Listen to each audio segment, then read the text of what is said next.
Morning. This is the public hearing of the Montana Public Service Commission, and it is called to order. The time is 9:03 a.m. I am Commission Vice President Jennifer Fielder. I'm Commissioner for District 4 of the Montana Public Service Commission. I will be chairing today's hearing. If you'd like to address me, you can call me Chair. I am the chairman today, so that would be proper protocol, or you can call me Commissioner Fielder if you like. That's fine too, or Madam Chair. For the record, we've got the time. The date is April 8th, 2023, and we are conducting this hearing from the Bollinger Room located in the offices of the Montana Public Service Commission at 1701 Prospect Avenue, Helena, Montana, and by Zoom. The purpose of this session is to receive public comments on the petition submitted by various parties, asking the Commission to initiate rulemaking on the consideration of the impact of greenhouse gas emissions. That petition has been assigned Commission docket number 2024.03.028. The petition is available for review on the homepage of the Commission's website under the What's Trending heading, or by searching for docket number 2024.03.028 in the Commission's case management system known as READY. The Commission's authority to hold this hearing is provided in the Montana Code Annotated Section 2-4-315 concerning petitions for the adoption of rules, and Section 2-4-304 concerning informal conferences on rulemaking. Today's hearing is an informal opportunity for the public to comment on the rule as proposed in the petition. Please be aware that if the Commission decides to pursue formal rulemaking, Montana law will require additional notices and process for interested persons to present their views on the proposed rule. I will now ask the Commission's Chief Legal Counsel, Lucas Hamilton, to summarize the new rule as proposed in the petition. Thank you, Vice President Fielder. The proposed rule can be found on pages 25 and 26 of the petition for rulemaking. The proposed rule would require the Commission to consider the quantitative and qualitative impacts of its decisions on the environment and human health, including aspects of climate change. The proposed rule would apply whenever the Commission makes determinations regarding whether costs and actions pertaining to electric and gas utilities are reasonable, just, in the public interest, prudent, or otherwise approvable. In those situations, the Commission would be required to determine that short-term costs or direct costs of renewable energy generation that are higher than the short-term costs or direct costs of alternatives relying more heavily on fossil fuels are reasonable, just, prudent, in the public interest, or otherwise approvable if the adverse impacts resulting from the use of fossil fuels are larger than those from renewable energy generation.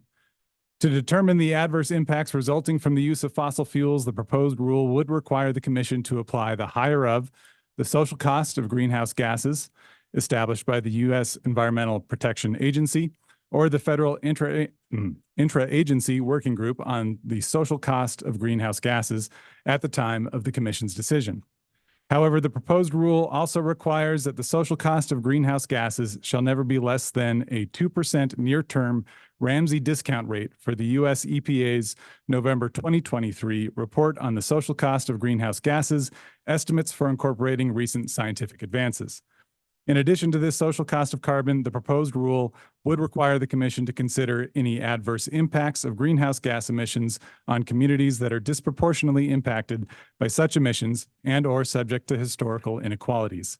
Vice President Fielder, that concludes my summary of the rule as proposed in the petition. Thank you, Mr. Hamilton. The Commission appreciates the interest of all those who have expressed a desire to provide public comment today. We are here today to listen to public comment, and as a result, this meeting will not be a question and answer format. The Commission and its staff will not be commenting today or answering questions. If certain technical questions arise, I may defer to the Commission's legal counsel. If we didn't understand what somebody said, and we need them to repeat it because they weren't speaking up loud enough, we'll let you know. But otherwise, it's an opportunity for you to be heard, and we won't be responding today. I expect all participants and attendees at today's hearing to be respectful and stay focused on the petition for rulemaking. I will not tolerate personal attacks against anyone involved in this hearing or any distractions that delay or interfere with the orderly presentation of public comments. This hearing is being recorded and live streamed on the Commission's website, psc.mt.gov. To ensure that those listening online can hear, when it is your turn to speak, please speak directly into the microphones we have set up at the lectern and the tables in the front room. There is a button on the microphone, and when the blue light is illuminated, the microphone is live. Similarly, I will ask our attendees in the room to refrain from clapping, cheering, or jeering that will interfere with the recording and delay the presentation of comments.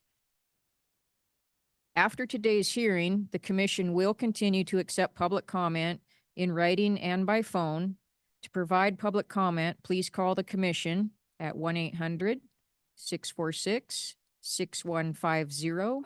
That's 1-800-646-6150, or email the Commission at pschelp@mt.gov. The deadline for submitting further comment is April 12th, 2024. Our time is limited today, and we will be following the schedule outlined in the notice of hearing procedure to the best of our ability. That notice was issued on April 3rd, 2024. The schedule begins with 2 hours for comments from proponents of the petition. We will then take a break for lunch and some additional work that needs to be done here at the building today. And we will resume at 1:30 p.m. to hear up to 2 hours of comments from opponents. After the conclusion of the opponent comments, we will allow up to 1 hour for informational witnesses. The purpose of this hearing, for the purposes of this hearing, an informational witness is one who has no position on the petition for rulemaking, but does have information or resources that the Commission should be aware of when considering the petition. I established this 1 hour block primarily to see if there were any other agencies that wanted to come in and provide information to us. I will not allow proponents or opponents to use the period for informational witnesses to rebut or supplement comments that were previously made. So keep that in mind. If you're a proponent, speak during the proponent's period. If you're an opponent, speak during the opponent's period. Commenters will only be allowed to speak once. If you speak as a proponent or opponent, you will not be allowed to speak again as an informational witness. Informational witnesses will be expected to summarize the information or resources that they would like to bring to the Commission's attention. If you are unsure about whether you are an informational witness, consider whether the information and resources you will provide tend to support or oppose the petition. If they do, please provide your comment as either a proponent or opponent. Please be mindful of your use of time so that others have adequate time to comment. Commenters should please confine their remarks to the specific topic of the hearing, which is the rulemaking, the petition for rulemaking. The Commission now invites proponents to comment, and we'll start with commenters in the room. Representatives of Madam Chair. Madam Chair. who is that?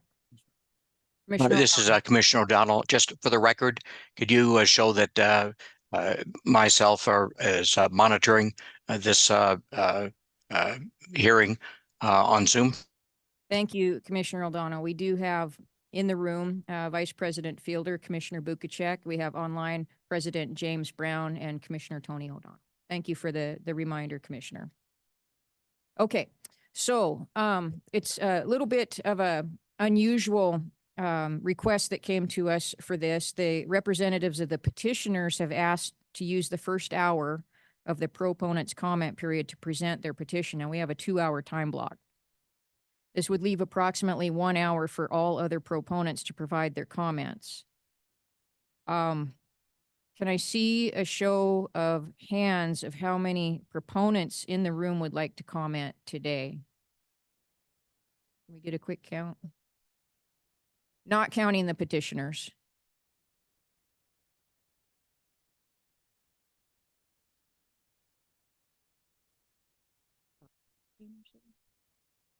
Do we have any in the overflow? I count about 14 in the room. How many online do we have? Do we know? What we want to do is allocate the time as fairly as we can.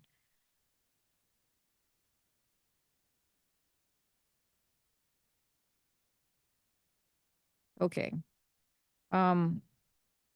Of the proponents that are planning to comment today, are there any objections to allowing the petitioners to use the first hour of the comment period for their presentation?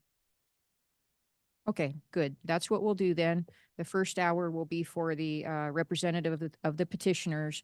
The second hour will be for those remaining people who wish to comment as proponents.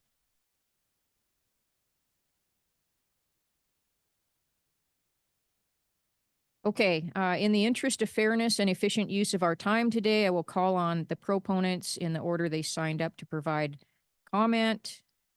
Based on the number of people who raised their hand a moment ago, I think we'll get from staff, we'll get the numbers, and then we'll just divide up that hour. And it may be 2 or 3 minutes per person, or it may be more, depending on how the math works out.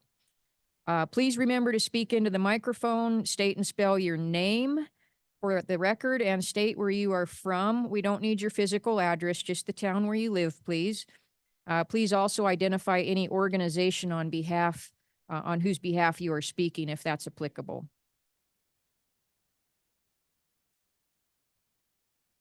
And the first comment for the petitioners. The floor is yours. Thank you. Good morning, Madam Chair and Commissioners. My name is Barbara Chilcutt. I'm here with my co-counsel, Jenny Harbine and Melissa Hornbein. We have the privilege of appearing today on behalf of the over 40 businesses and organizations who have petitioned the Commission to adopt a rule committing it to considering the climate change impacts in its decisions regarding regulation of Montana public electric and gas utilities. We thank you very much for holding this hearing today. Attachment A to the petition sets forth the specific interest of each of the petitioners. It certainly is a diverse group we have here. The petitioners and those who traveled here today, though, share a common understanding that the climate crisis impacts all Montanans, and it is especially harmful to those who are most vulnerable and those who rely on the lands for their livelihood and traditions. All petitioners are concerned about widespread drought across the state, about severe flooding, diminished snowpack, increased intensity and severity of wildfires, and increased air pollution that is especially harmful to children and those at risk for respiratory and cardiovascular disease. You will also hear that petitioners and other commenters understand that public health and our environment are jeopardized by our decision makers' failure to protect present and future generations from the harmful impacts of climate change. We are here today with the recognition that the Commission has the most consequential role of any decision-making body in this state in terms of Montana's impact on the climate. You may also hear arguments that fossil fuel energy sources in Montana are de minimis and that Montana has no meaningful impact on climate change. That is not true. As we learned last summer in the historic youth constitutional climate trial held by state, Montana's climate change or Montana's greenhouse gas emissions are globally significant. Indeed, Montana's contribution to greenhouse gas emissions from its fossil fuel economy are on par with other countries, including the Netherlands and Pakistan and Argentina. Those countries are exponentially larger in population than Montana. You will hear about solutions today. As we learned from another expert during the trial last summer, it is technically and economically feasible for Montana to replace 80% of existing fossil fuel energy by 2030 and 100% by no later than 2050. Converting from fossil fuel energy to wind, water, and solar energy would reduce annual energy costs for Montanans by $6.3 billion per year. And the total energy health and climate cost savings would amount to a whopping $29 billion per year in savings. Our decision makers, though, must act immediately to realize the benefits of the energy transition. As the court found and held, the current barriers to implementing renewable energy systems are not technical or economic, but social and political. Such barriers primarily result from government policies that slow down and inhibit the transition to renewables, and laws that allow utilization of fossil fuel development and preclude a faster transition to a clean renewable energy system.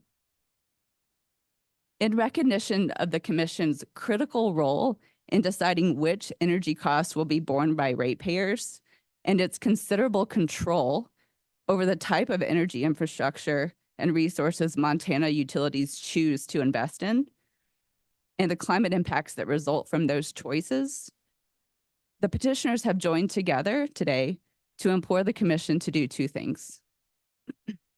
First, we request that you initiate rulemaking to adopt the proposed rule included in the petition, which would commit the Commission to utilize the social cost of greenhouse gases tool to account for the long-term climate cost in its decisions on the environment and human health, to determine whether costs and actions are just, reasonable, prudent, and in the public interest.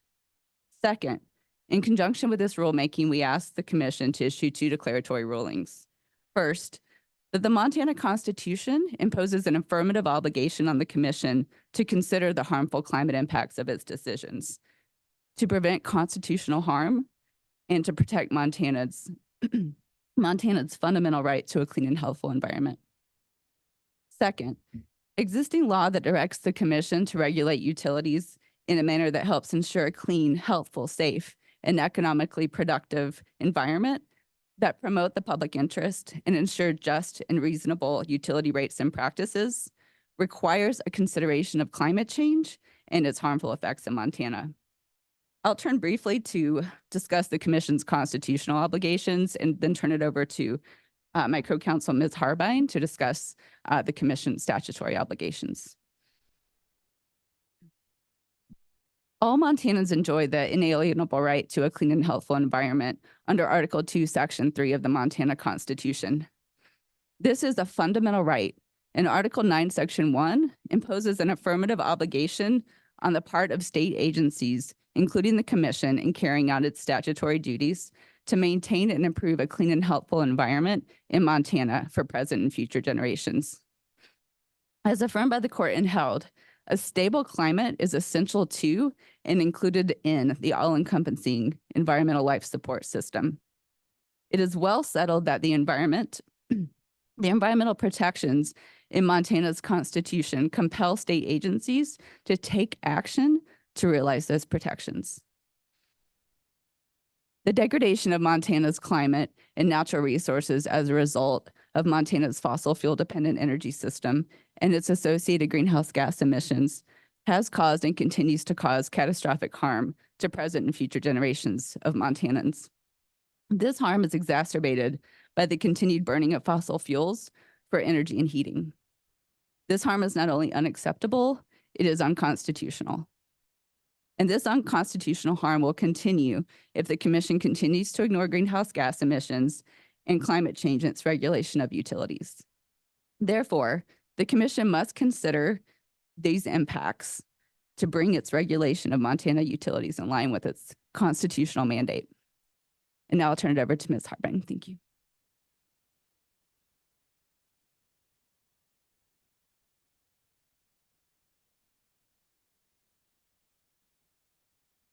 Good morning, Chair Fielder, Commissioners. Jenny Harbine with Earth Justice. My business address is in Bozeman, and with my co-counsel, I represent petitioners.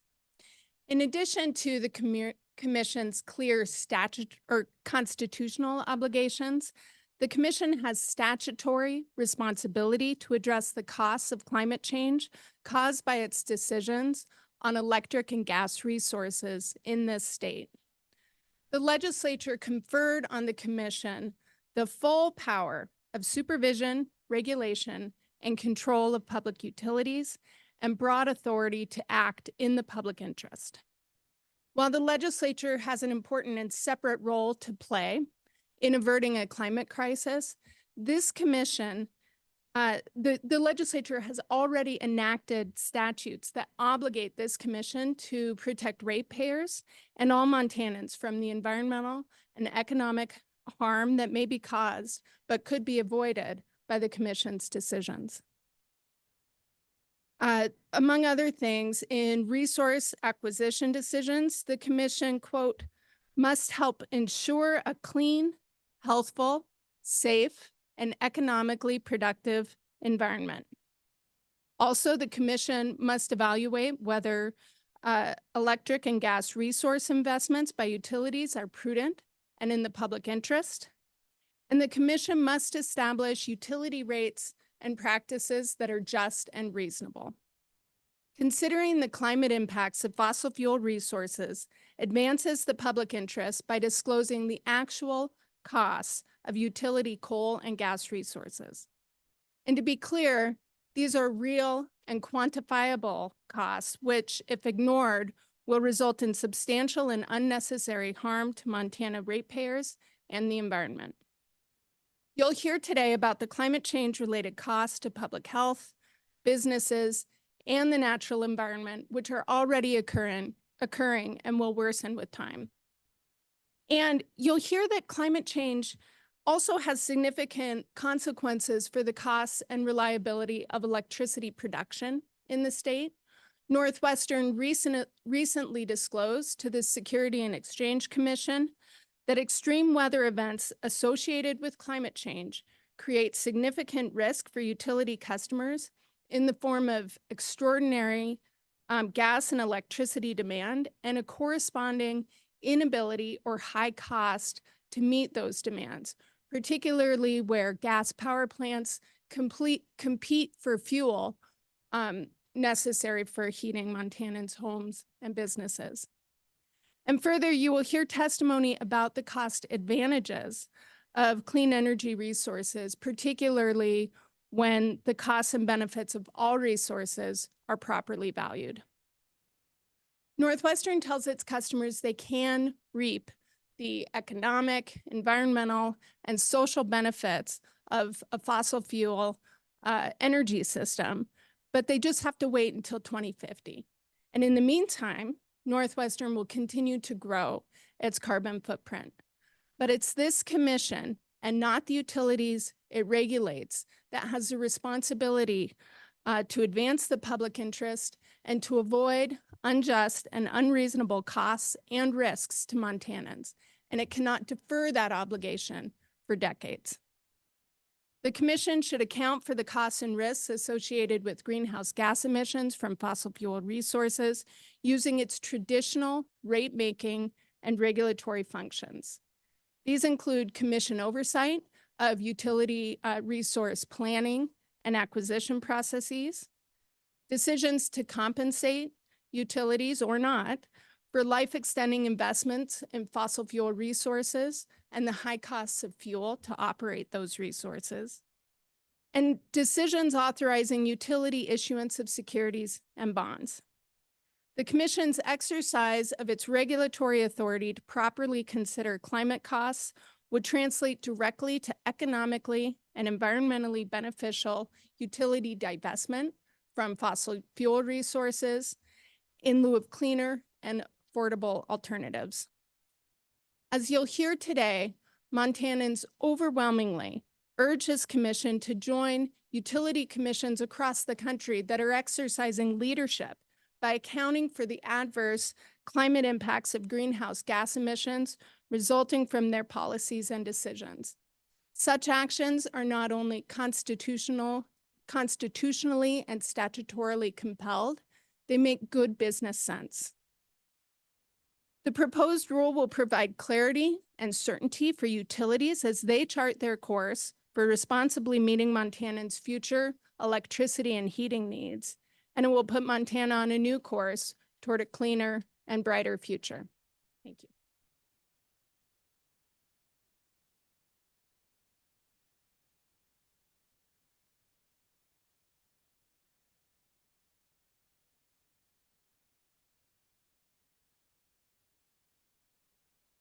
Madam Chair and Commissioners, my name is Dr. Anita Lowe Taylor, and I'm a practicing physician here in Helena.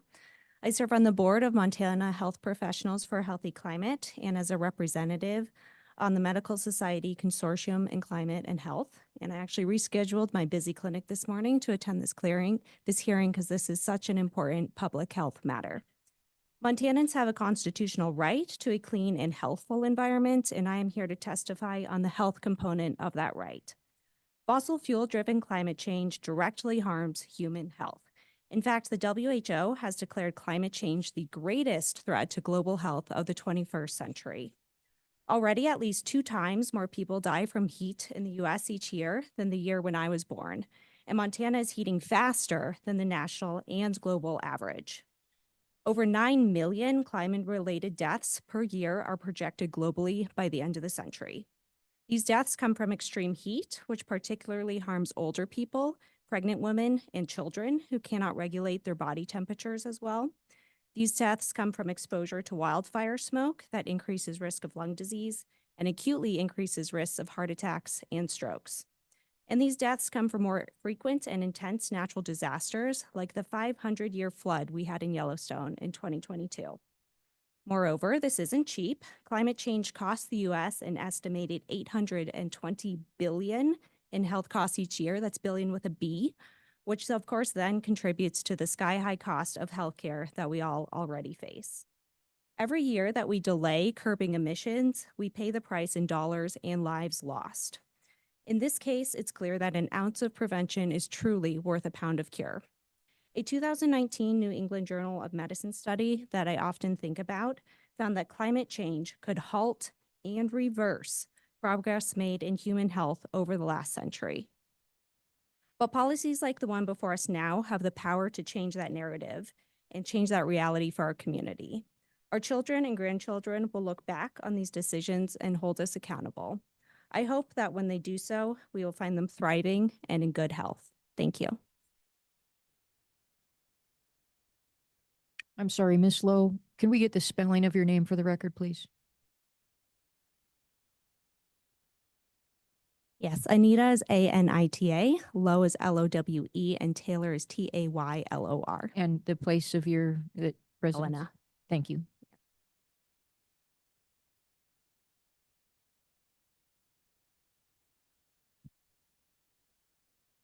Madam Chair, Commissioners, my name is Hiram Toll and I'm from Bozeman.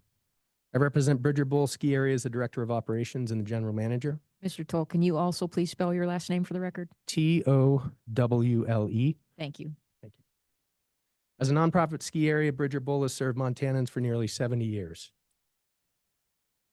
Bridger Bowl is joined as a petitioner in this rulemaking request because of our longstanding commitment to stewardship of our natural resources.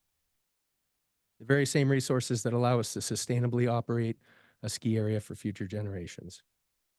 As not all of you are skiers, if you were to look at Bridger Bowl as a manufacturer, the product that we build is a healthy winter sport that enhances the lives of hundreds of thousands of guests that we serve each year.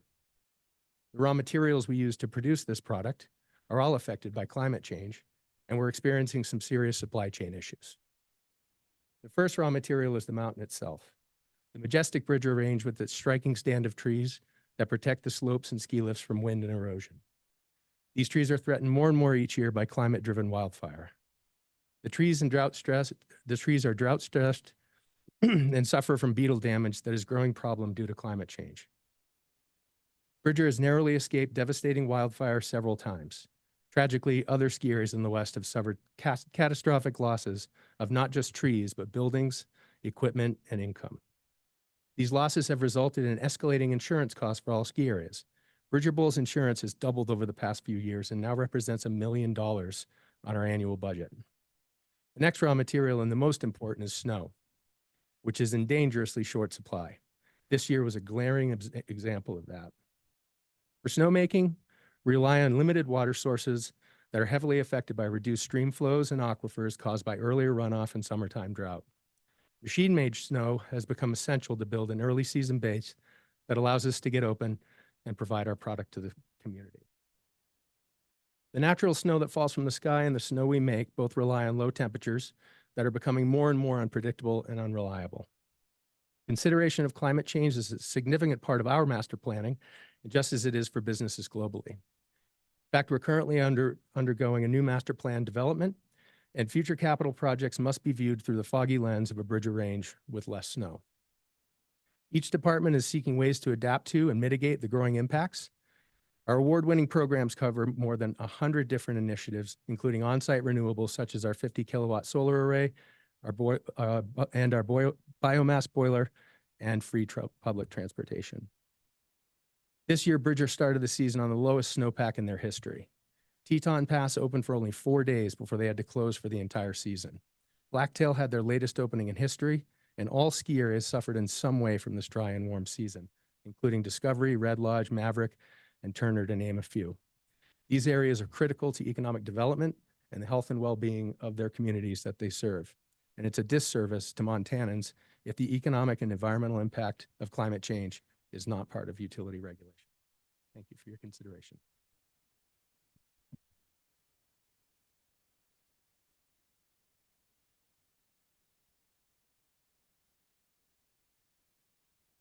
Madam Chair and Commissioners, my name is Stacy Masuda. That's spelled STACIE-MESUDA. I represent Big Sky Resort and I live in Big Sky. The livelihoods of our team members and their families, our mountain town community, and the greater Montana outdoor recreation industry all depend on stable and predictable seasons that offer consistent winter snowfall and snowpack and summers free of extreme flooding, drought, and wildfire. In Big Sky, we're in a severe drought, experiencing the driest winter in over 40 years, down 30% from average. Big Sky Resort published our master plan to attain net zero carbon emissions by 2030 in 2023. We're putting in the work now by investing in energy efficient buildings and on-site renewables. Despite our efforts, we know that we cannot do it alone and therefore are advocating for more utility scale clean energy. Our demand and need for clean electricity is growing. We want to support Montana Energy, and we need Northwestern Energy to invest in renewables as their clean energy is our clean energy. The alternative is spending money on out-of-state power purchase agreements and RECs to accomplish our goals. Are Montana's tourism industry is going to continue to suffer from climate anomalies? Likely. The carbon problem was created slowly and it will be fixed slowly. That's why it's urgent to speed up our pace in adopting clean energy. Delaying is extremely costly. The country is converting to clean energy. That's a fact. Now it's speed that matters. Today, we're here to emphasize the urgency for our governmental authorities, our businesses, our residents, and the PSC to speed the transition to clean energy. Speeding the transition is not only cleaner, it's economically beneficial, creates jobs, and ultimately creates more affordable energy for Montanans. We need long-term thinking and a solution that will benefit Montana's $3 billion outdoor recreation economy, the third largest in the nation. We need cleaner skies, clearer mountain views, healthier kids, cold, long, and wet winters, and more affordable electricity for Montanans. The faster we convert to clean energy, the better Montana's economy will be. Thank you.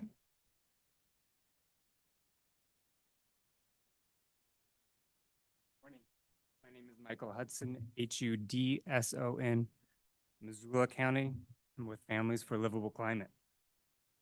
Part of Northwestern's opposition to our petition may be on the grounds that they already have a plan to reduce emissions, namely their own net zero by 2050 plan. On the surface, it looks beautiful. Wind turbines grace both covers. But inside, there are no plans for new wind and solar. None. They're trying to sell us in pictures the future that they know that thousands of Montanans want for our kids. Mr. Hudson, Yes. you'll need to speak into the microphone sorry. because those online can't Up, hear up, you up. if you wander away from How's it. this? Yeah, that's better. Thank you. Thank you. Their plan is to increase carbon emissions for at least the next 12 years, page 14. To cling to coal and add more fossil fuel generation until unproven technologies like small nuclear reactors become available sometime in the coming decades. If the rest of the world follows this trajectory, of burning more until the last minute and then somehow suddenly cutting emissions to net zero by 2050, we will blow past the limits of what anyone in this room wants for their kids. Their plan, as they acknowledge on page 14, follows a trajectory for a 2 degrees centigrade in global warming increase, a higher limit than is accepted by any country on Earth. Folks at NASA say that the extra warming that their plan accepts will result in an increase in widespread crop failure and famine, hundreds of millions more people without water, hundreds of millions more people exposed to deadly heat waves, massive climate-driven human migration, and a higher chance of triggering a cascade of events that could make the climate of Earth incompatible with human civilization. This is a plan that threatens our kids. It's hard to trust they will even try to follow the plan, given that after publishing it, they decided to add more coal to their portfolio, a choice that is utterly incongruent with any plan for a healthy future. We want you to adopt this rule because right now, Northwestern does not have a plan that considers our climate or protects our kids' futures. I believe that the folks at Northwestern want to do what is right, but this investor-owned utility is just doing what they're set up to do, prioritize profits. Only when you consider the climate in your decisions will they develop a plan that is legitimate. And when they do, they will need your regulatory support. They cannot do this without you. Commissioners, you, more than perhaps anyone in our state, have a very real power to protect our kids. And it is certainly your duty. Thank you.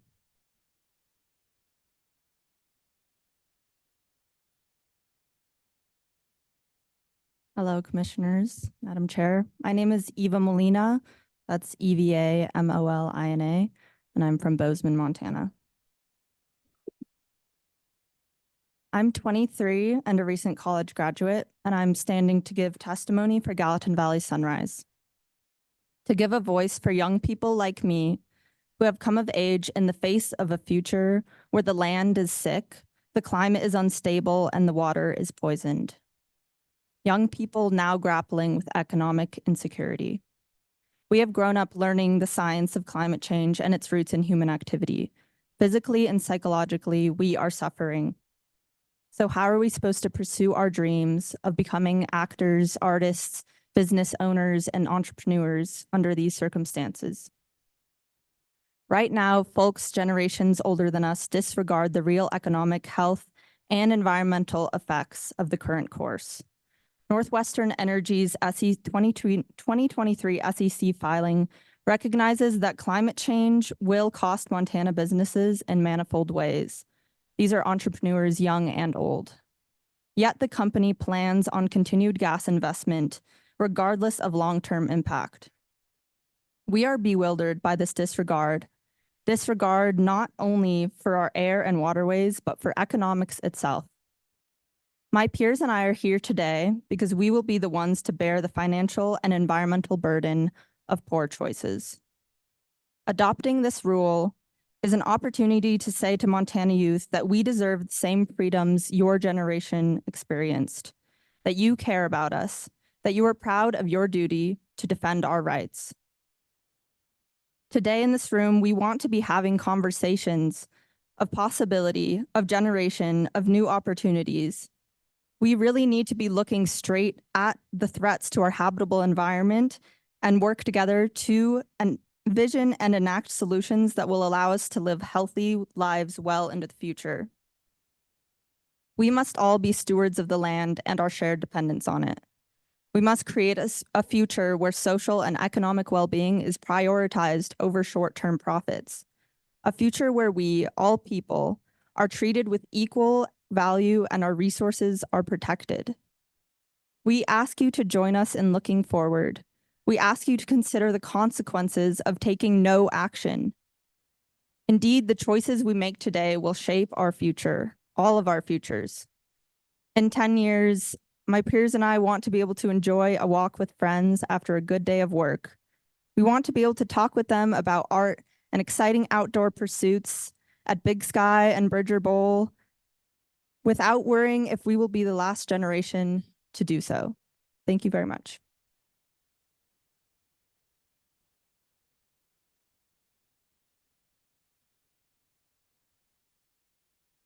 Madam Chair and Commissioners, my name is Gail Joslin, Joslin, and I represent the Helena Hunters and Anglers Association.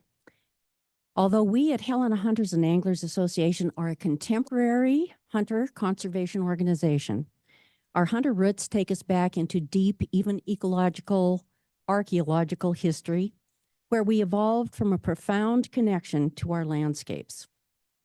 The founder of Helena Hunters and Anglers, Jim Posewitz, reminded us that a society or culture is ultimately measured not by what it develops or consumes, but rather by what it has nurtured and preserved. Therefore, Helena Hunters has joined as a petitioner in this rulemaking request because we are very concerned about human-induced climate change, which is neither nurturing nor preserving our landscapes that support our treasured wildlife. The climate crisis is shifting ecosystems, leaving many animals increasingly vulnerable to starvation, diminishing habitat, and heat stress. As wildlife habitats shrink, animals will try to move between these remaining pockets of suitable habitat, but some of our native animals are finding that they have no place to move to. Some wildlife species are generalists, while others are specialists. It is these specialists that occupy a very narrow, specific habitats that are being squeezed into ever smaller spaces where life on the edge leaves no room for error. For example, mountain goats live in vertical terrain that becomes even more treacherous as rain on snow events create unusual ice and avalanche hazards, and forage becomes icebound and therefore unavailable. Mountain goat experts across North America are sounding the climate change alarm for this one and only animal of its kind in the world. And Montana is one of the few states in North America where native mountain goats exist. Protecting wildlife, ecosystems, and habitats requires action. By adopting the rules described in our petition, the Montana Public Service Commission would not only be adhering to our state's constitution guaranteeing a healthful environment, they would be taking an important step to ensure that Montana's wildlife also has a future. Together, we can all be part of building a livable planet where every creature can thrive.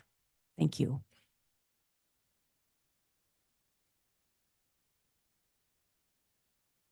Madam Chair and members of the commission. Excuse me. I want to just confirm with plaintiffs, or petitioners, I'm a little confused because I thought we would have a presentation from one spokesperson and we've got several coming up. So each organization. Okay.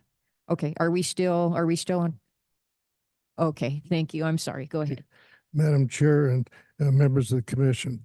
My name is Harold Hoem, H-O-E-M. I live in Missoula, Montana, and a member of MEIC. I understand that the PSC is obligated by our state constitution to protect and improve a clean and healthful environment for present and future generations. The district court ruling in Held versus State of Montana affirmed this decades-long fundamental right. I also understand that our elected PSC has direct regulatory oversight of monopoly utilities like Northwestern Energy, whose fossil fuel use is driving Montana's climate-altering pollution. This makes you, the PSC, the most impactful entity in the state to mitigate the climate crisis we are facing and ensure that more carbon-free and cost-effective energy sources like wind and solar replace coal and methane.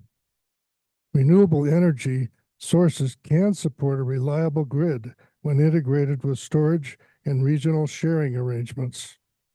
I hope that our PSC gets on the bandwagon with other states whose utility commissioners and government entities do consider the public health, environmental, and economic risks associated with climate change.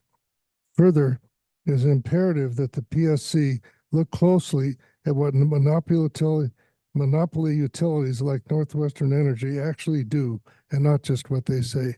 Thank you for your time.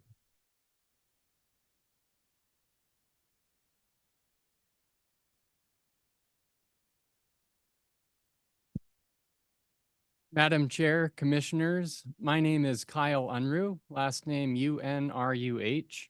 I am from Missoula, Montana, and I'm here on behalf of Renewable Northwest. In light of the economic imperative of pricing pollution, the well-understood costs imposed on society by fossil fuel pollution, and local damages this pollution is creating and will continue to exacerbate, all federal and most Western state regulators either account for and price greenhouse gas emissions in cost-benefit analysis or enforce the near-term phase-out of that pollution. 6 Western states, constituting the vast majority of current generation and load in the Western interconnection, are cutting all pollution from their electricity mix no later than 2040 to 2050 via clean electricity standards. These standards pertain to both power produced within these states and power imported by these states. Although Idaho does not have such a standard, its largest load-serving entity, Idaho Power, has a self-imposed standard to achieve 100% clean electricity supply by 2045, which it advertises widely and factors clearly in its planning. Accounting for the costs of greenhouse gas emissions is a feature of regulation in each of the aforementioned states. For instance, the Nevada PUC requires utilities to explain how their preferred plan reduces customer exposure to the price volatility of fossil fuels and the social cost of carbon, add the social cost of carbon in the calculation of environmental costs to the state for all supply plan alternatives, and follow specific provisions for the calculation of the social cost of carbon. In Colorado, the Commission is required to establish a base cost of GHG emissions no less than $46 per ton, modify the cost thereafter based on federal interagency working group escalation rates, and require utilities to incorporate the cost in the evaluation of electric generation resources. The rules proposed in this petition represent the best of modern-day regulation and will align Montana with most other states participating in the growing Western energy market. In only 2.5 years since joining EDAM, Montanans have enjoyed a more reliable electric system and $75 million in savings. The market's value to Montana will increase as transmission and low-cost clean generation being deployed across the West relieves congestion and reduces energy costs. These rules will enhance Montana's compatibility with and competitiveness in that market, bringing tremendous economic benefit to the state of Montana, its citizens, and its industry. Thank you for your consideration. Good morning. My name is Frank Solossi, S-Z-O-L-L-O-S-I, S-Z-O-L-L-O-S-I. I'm Executive Director of the Montana Wildlife Federation. I'm here this morning from Missoula. Our organization, the Wildlife Federation, represents thousands of hunters and anglers across this great state. Our origin is almost 100 years ago, and it gives our board and clubs and our members and staff the imperative to look forward 100 years at what is wildlife and habitat and access going to mean for our great state. To that end, we published a report, which I'll provide to the to Madam Chair and the commissioners and your staff. It's available on our website, montanawildlife.org. It's an economic study.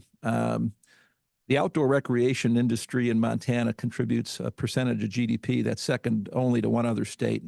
Outdoor recreation is a huge economic driver. If we do nothing on climate, on greenhouse gas emissions, hunting, big game hunting could decline by as much as 25% by mid-century. Sport fishing will drop by 30%. And winter sports, we heard from one operator, there'll be 33 fewer days to downhill ski in Montana. These all have real costs to local economies, to businesses, to families, to folks who like to hunt and fish and impart that heritage to their children and grandchildren.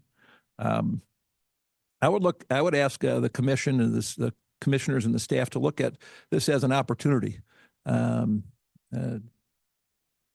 The previous commenter talked about transmission and getting in line with other states. let's look at it as an opportunity to connect Seattle to Minneapolis through new transmission lines in Montana that people in Montana can be put to work to construct in wildlife-friendly ways. It's an opportunity, and we're here to talk about the costs and the benefits of your action and to stand with these other petitioners to ask for your support to move ahead with rulemaking. Thank you very much.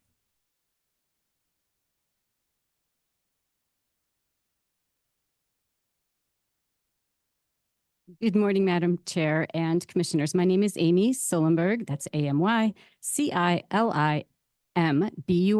and I'm from Missoula. And I'm the Executive Director of Climate Smart Missoula. We're a nonprofit that works to accelerate climate solutions and build community resiliency. We work with myriad nonprofit partners, our local government, and businesses. As has been established, the PSC has the most consequential role of any Montana decision-making body in determining our state's impact on the climate, and we have the right to a clean and healthful environment based on the held decision. Just yesterday, I spent my afternoon talking about clean energy, energy efficiency, and distributed energy resources to a group of first-time homeowners during a program sponsored by an affordable housing nonprofit. These new homeowners spent their weekend learning how to reduce their energy bills and how to deal with our hotter, smokier summers. They told me it's hard, climate pollution is scary. They need the tools to address it. Their health is at risk, and they are frustrated by the lack of affordable energy options.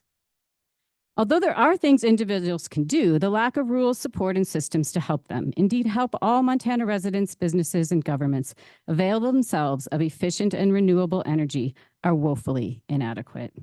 Our monopoly utility, Northwestern Energy, will not act until you and the PSC forces its hand. Since Missoula adopted our 100% clean electricity goal, but back in 2019, Northwestern's share of clean electricity generation has actually decreased. Their failure to consider climate impacts allows them to move the goalposts, making it impossible for local decision-making to keep up. We are captive to our utility. Energy burdens for low-income folks are increasing as Northwestern invests in costly and polluting fossil fuels. The idea that addressing climate change by deploying more renewable energy would increase costs for ratepayers is simply not based on today's facts. The renewable energy landscape is completely different today than it was 20 years ago or even 5 years ago. Costs have plummeted, and our clean energy resources are reliable and economically sound, especially when integrated with regional energy markets. We all look forward to a day with more solar, wind energy, and storage, to a day where our state is aligned with our national government, the majority of other states, public commissions, and utilities around the country in crafting policies to grow the energy future, mandated not just by our Constitution, but by our willingness to offer our children a bright and healthful future.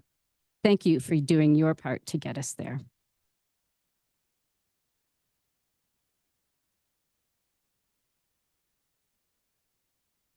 Good morning, Madam Chair. My name is David Merrill, M-E-R-R-I-L-L. I live in Missoula County, and I am here on behalf of the thousands of members and supporters of the Montana chapter of the Sierra Club. I would like to address two myths about gas plants this morning. Myth number one, gas plants are an inherently reliable source of electricity. Myth number two is gas plants are less financially risky than wind, solar, and batteries. To address the reliability issue, consider two extreme weather events from recent years. Last summer in Texas, an extreme heat wave drove a whopping 9,600 megawatts of coal and gas offline.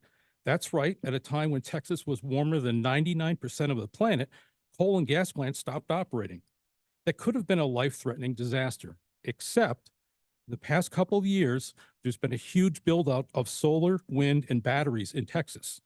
That actual innovation that they pursued definitely saved some lives. The second extreme weather event occurred at a different point in the thermometer. The PJM interconnection serves 65 million people in the East and Midwest. It is the largest grid operator in the country and has a reputation as being one of the most reliable. However, in December 2022, an extreme cold event pushed the grid to the edge of blackouts as power plants tripped offline. A whopping 70% of the outages were gas plants. Gas plants across the United States are now the top source of electricity. As these instances dramatically demonstrate, they're also our biggest vulnerability because they perform so poorly when they're most needed. In addition, gas plants are inherently financially risky. The Rocky Mountain Institute reports that clean energy portfolios composed of wind, solar, batteries, and other components can cost competitively provide the same electricity with the same reliability as gas plants. And that is before the financial incentives of the Federal Inflation Reduction Act. With those incentives, clean energy portfolios beat over 93% of proposed gas plants on price across the country. There's one more financial risk. The Rocky Mountain Institute also reports that many of the proposed gas plants across the country will become stranded assets by 2035. That is because it will cost less to build and operate clean energy portfolios than the operating costs of gas plants. Is this commission certain that the Laurel gas plant and the others Northwestern wants to build are not part of that 93% of gas plants which could be forced to shut down before the end of their useful life? Northwestern Energy's claims that new gas plants are inherently reliable and financially sound are not supported by the evidence. Montanans are depending on this commission to protect them from these risks. Thank you. Just a note, those that have written remarks, it would be helpful if you also turn those in writing so we can have that record of your comments. Thank you.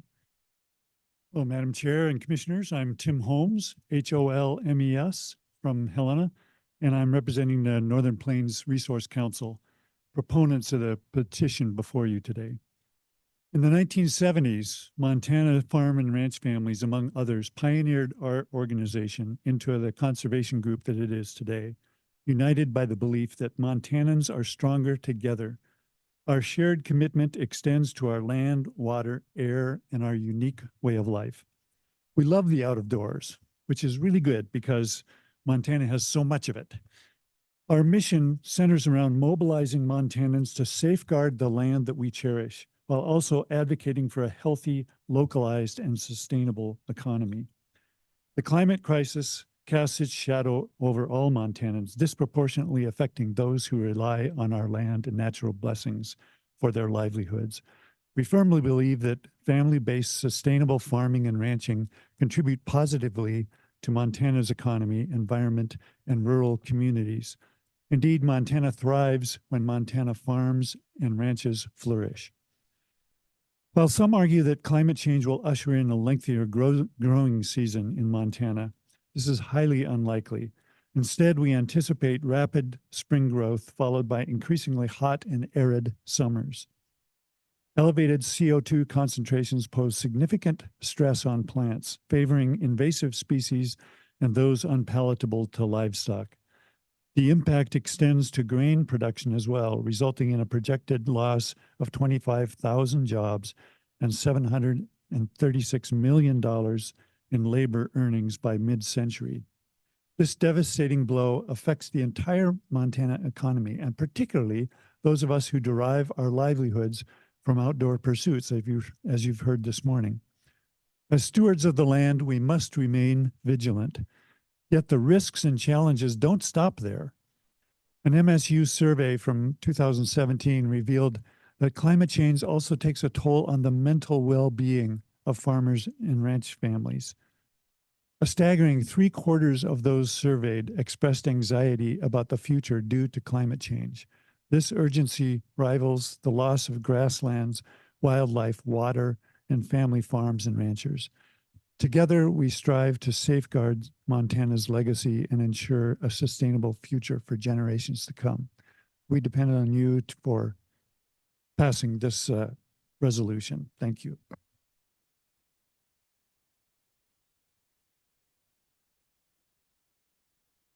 Good morning, Madam Chair. Thank you for holding this hearing. My name is Jeff Smith, SMITH. I'm representing 350 Montana. And I've brought some visual aids today. I'd like you to get out your copy of the 103-page decision that Judge Seeley made last summer, the Held versus Montana decision, and turn to page 15, please. That's where the PSC is mentioned in the decision. On page 24, the undisputed conclusions of the court was that every ton of fossil fuel emissions contributes to global warming. On pages 80 to 84, Dr. Mark Jacobson of Stanford University testified without rebuttal that it is technically and economically feasible for Montana to replace 80% of its fossil fuel energy by 2030 and 100% no later than 2050. Wind, water, and solar are the cheapest and most efficient form of energy. Moving to clean, renewable energy would reduce annual total energy costs for Montanans by $6.3 billion by 2050. That's 15% lower than business as usual. And the costs of business as usual, continuing to do nothing, are staggering. Researchers have put a price tag on greenhouse gas pollution. The social cost of carbon, that is, the cost of climate damage, for every ton of CO2 is $200. Let's do the math. Every ton of CO2 is $200. On page 67, the undisputed findings of fact reveal that Montana's consumption of fossil fuels results in 32 million tons of CO2 into our atmosphere each year, of which Northwestern Energy contributes about a third, 11 million tons of CO2, which you regulate. $200 of climate damage times 11 million tons per year equals $2.2 billion in climate damage a year. If Northwestern were to run Colstrip and the Laurel methane plant until 2045, which is likely, 21 more years of CO2, 11 million tons of CO2 per year, that equals $46 billion in climate damage. On page 84 of her findings of fact, Judge Seeley concludes, the current barriers the current barriers to implementing renewable energy systems are not technical or economic, but political and social. Please remove these political and social barriers. Include the cost of greenhouse gas pollution and the costs of climate change in your decision-making. And with the right leadership, Montana could become the first state in the union to generate all of its electricity from clean, renewable energy. Thank you.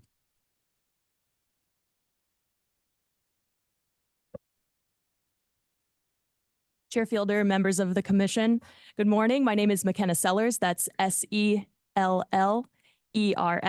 on behalf of the Montana Renewable Energy Association.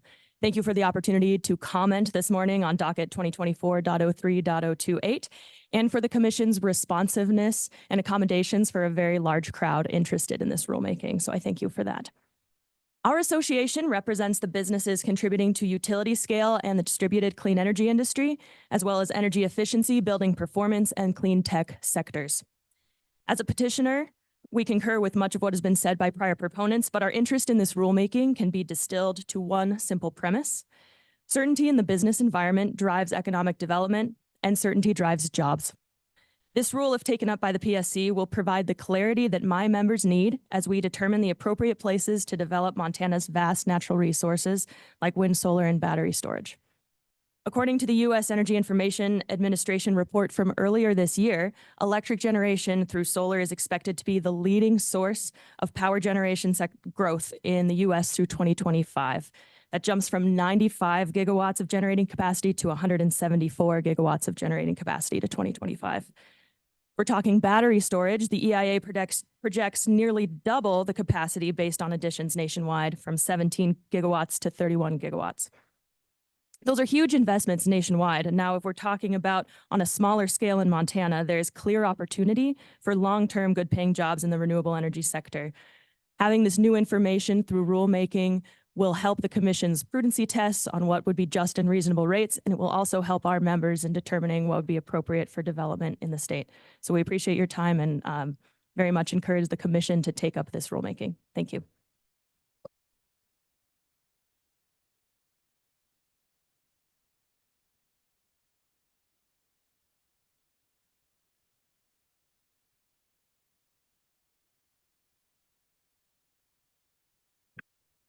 Chair Fiedler and members of the commission. I'm David Hemian from HEMION from Montana City. We appreciate the opportunity to speak to you today. I'm representing Helena Interfaith Climate Advocates, and we ask the Public Service Commission to adopt this rule. Helena Interfaith Climate Advocates is comprised of members of Helena congregations, faith communities, and spiritual traditions. We came together to share our common belief that practicing loving care of God's creation serves our members many faiths, be they Buddhist, Jewish, Unitarian, Universalist, Baha'i, Christian, and others. I look to the Bible as my guide to my faith. Consider this familiar passage from Genesis 2:15. The Lord God took the man and put him in the Garden of Eden to tend and to keep it. This is a sacred covenant between God and humankind. I'm blessing you with this earth. Be thankful for it and be its loving stewards. Tend it, serve it, work it, keep it, protect it, and preserve it. This covenant with God to tend and keep God's creation was affirmed by the delegates to Montana's 1972 Constitutional Convention. It was written first in the preamble as an expression of gratitude to God for the gift of Montana, its quiet beauty, its grandeur, its vastness. They then wrote it our duty to tend and keep, as stated in Article 9. The state and each person shall maintain and improve a clean and healthful environment in Montana for present and future generations.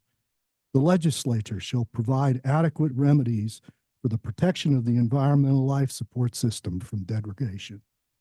Montana voters agreed and adopted our right to our clean and healthful environmental life support system, one that sustains our lives, liberties, and freedoms. The proposal before you is a plea for the Public Service Commission to keep faith with the people of Montana and to uphold the letter and spirit of the Constitution. Thank you.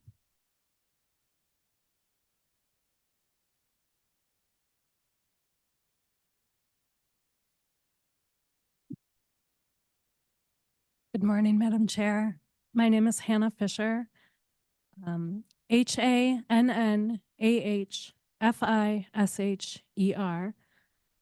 and I live in Helena. I'm here representing my family and the next generation of Montanans, as well as an organization, Moms Clean Air Force. Energy efficiency and conservation helps customers save money. Investing heavily on fossil energy infrastructure, such as coal or natural gas plants, often involves significant upfront capital costs. These costs are typically passed on to ratepayers through high electricity bills. Ratepayers may face increasing financial burdens as a result. These are the folks that I'm concerned for today, Montanans who struggle to pay for their rent, grocery bills, and ever-rising energy bills. I want to highlight an often overlooked component of providing affordable and reliable energy to customers, the role of demand-side management. At the national level, the social cost of carbon has been used since at least 2008. To set energy efficient requirements for appliances, requirements that have saved customers millions of dollars in energy costs. The proposed rule before you today would have the same effect, placing a higher value on demand side resources, such as energy efficiency and demand response. By focusing on fossil energy, there's a risk of missing out on opportunities for the innovation and growth in the renewable energy sector. Investing in clean energy technologies could create jobs, attract investment, and position Montana as a leader in sustainable development. In conclusion, consider the needs and aspirations of the next generation of Montanans is essential for making informed and responsible decisions about energy policy and regulations. By prioritizing sustainability, economic opportunity, public health, education, equity, and justice, we can create a brighter and more prosperous future for all Montanans, now and in years to come. Thank you. Petitioners have 2 minutes left on the clock. Madam Chair, members of the commission, my name is Shannon James, James, with the Montana Environmental Information Center. Thank you for holding this hearing. With no reputable argument against the science of climate change, we are here to talk about the PSC's role in addressing the crisis. Opponents will say that it is not the PSC's job to consider climate change. That is simply wrong. The PSC has a crucial role to play. As economic regulators, you oversee the largest sources of greenhouse gas emissions in Montana. You are in a unique position to find solutions that are equitable, affordable, and safe. In fact, you have the obligation to do so. Opponents will say that Montana utilities have greenhouse gas emission reduction plans, but a piece of paper claiming that utilities will magically reduce emissions in 15 years is not a plan. It's a gimmick. Opponents will say that Montana utilities, or some will say that harm caused by regulating greenhouse gases would outweigh the benefits. But as you've heard, the economic harm from doing nothing far outweighs the cost of transitioning to cleaner, more affordable resources. You'll hear that you are prohibited from considering the impacts of climate change. Also not true. As economic regulators, you must ensure electricity production is in the public interest. Jeopardizing Montana's lucrative agriculture industry, skiing industry, fishing industry, and hunting industry is not only morally offensive, it harms Montana's health, heritage, and economy. These industries are in Montana's public interest and need to be considered in your decision making. The situation is so dire at this point that every ton of CO2 put into the atmosphere matters. And the PSC is responsible for overseeing millions of tons of climate changing emissions each year. The good news, there are tons of amazing opportunities to change course that will result in more affordable power and cleaner air. Other utility commissions already do this without a constitutional right to a clean and healthful environment. We insist that you protect present and future generations as required in our Constitution. And this does include our presentation. Thank you very much.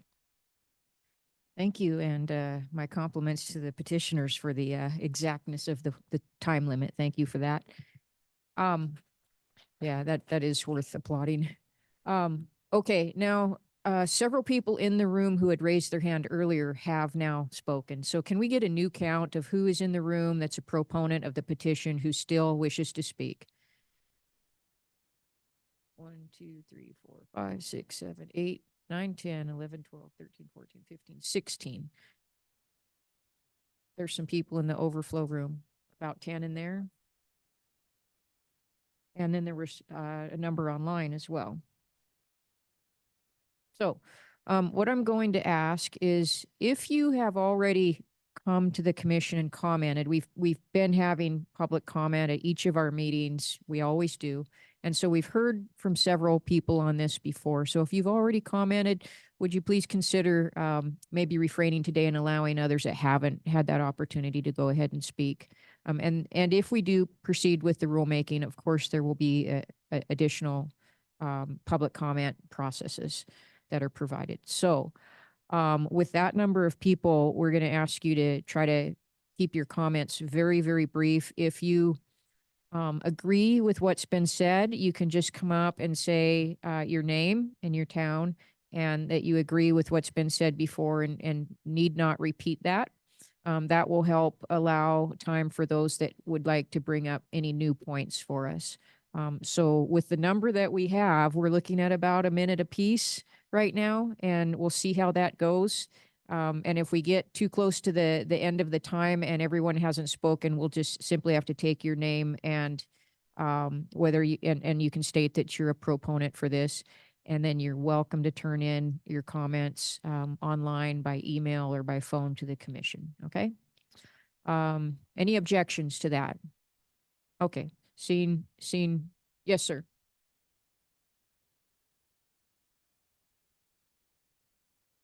The time block is 2 hours for this hearing.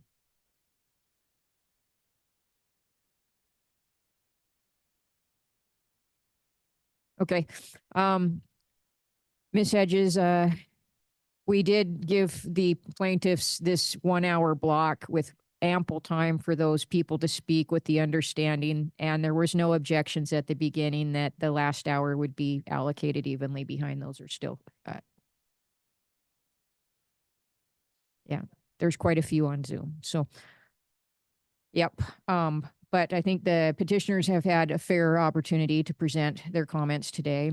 And now we will go ahead and take other comments, and I'm not going to count the last 3 minutes towards that period. So we'll start other public comment from proponents now at 10:18 a.m. Thank you. Oh, I'm sorry. I have a list that the staff has given us.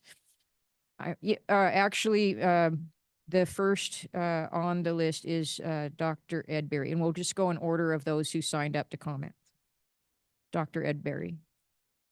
There's a question. Good morning, Chair. Hold on just a moment. There's a question. Hold on a moment, please. Oh, I'm sorry. That's a great idea. So we'll give 2 names at a time, 2 or 3, so you'll know you're in the queue. So first we'll have Dr. Ed Berry, then Lee Calhoun, and then Beth Kading. Okay, so if those people would get ready and go ahead. Thank you, Mr. Berry. 10:19. Good morning, Chairwoman and Commissioners. I just reduced a 20-minute talk down to short as I get. My name is Edwin X. Berry, PhD, theoretical physics. I've been focusing on atmospheric physics since 1960. Harold Lewis, emeritus professor of physics at the University of California, wrote in his resignation letter to the American Physical Society in 2010, IPCC's climate theory is the greatest and most successful pseudoscience fraud I have seen in my long life as a physicist. Yes, I recommend the commission do hear climate. I call it climate truth and climate science because it needs to be clarified. You will find with a good review that there is no adverse effect of human-caused climate change. Petitioners make some assumptions, and those assumptions are critical. They assume human carbon dioxide caused all the increase above 280 parts per million. They assume natural carbon dioxide. Somebody had called. I'm sorry, I can't hear who was talking to me.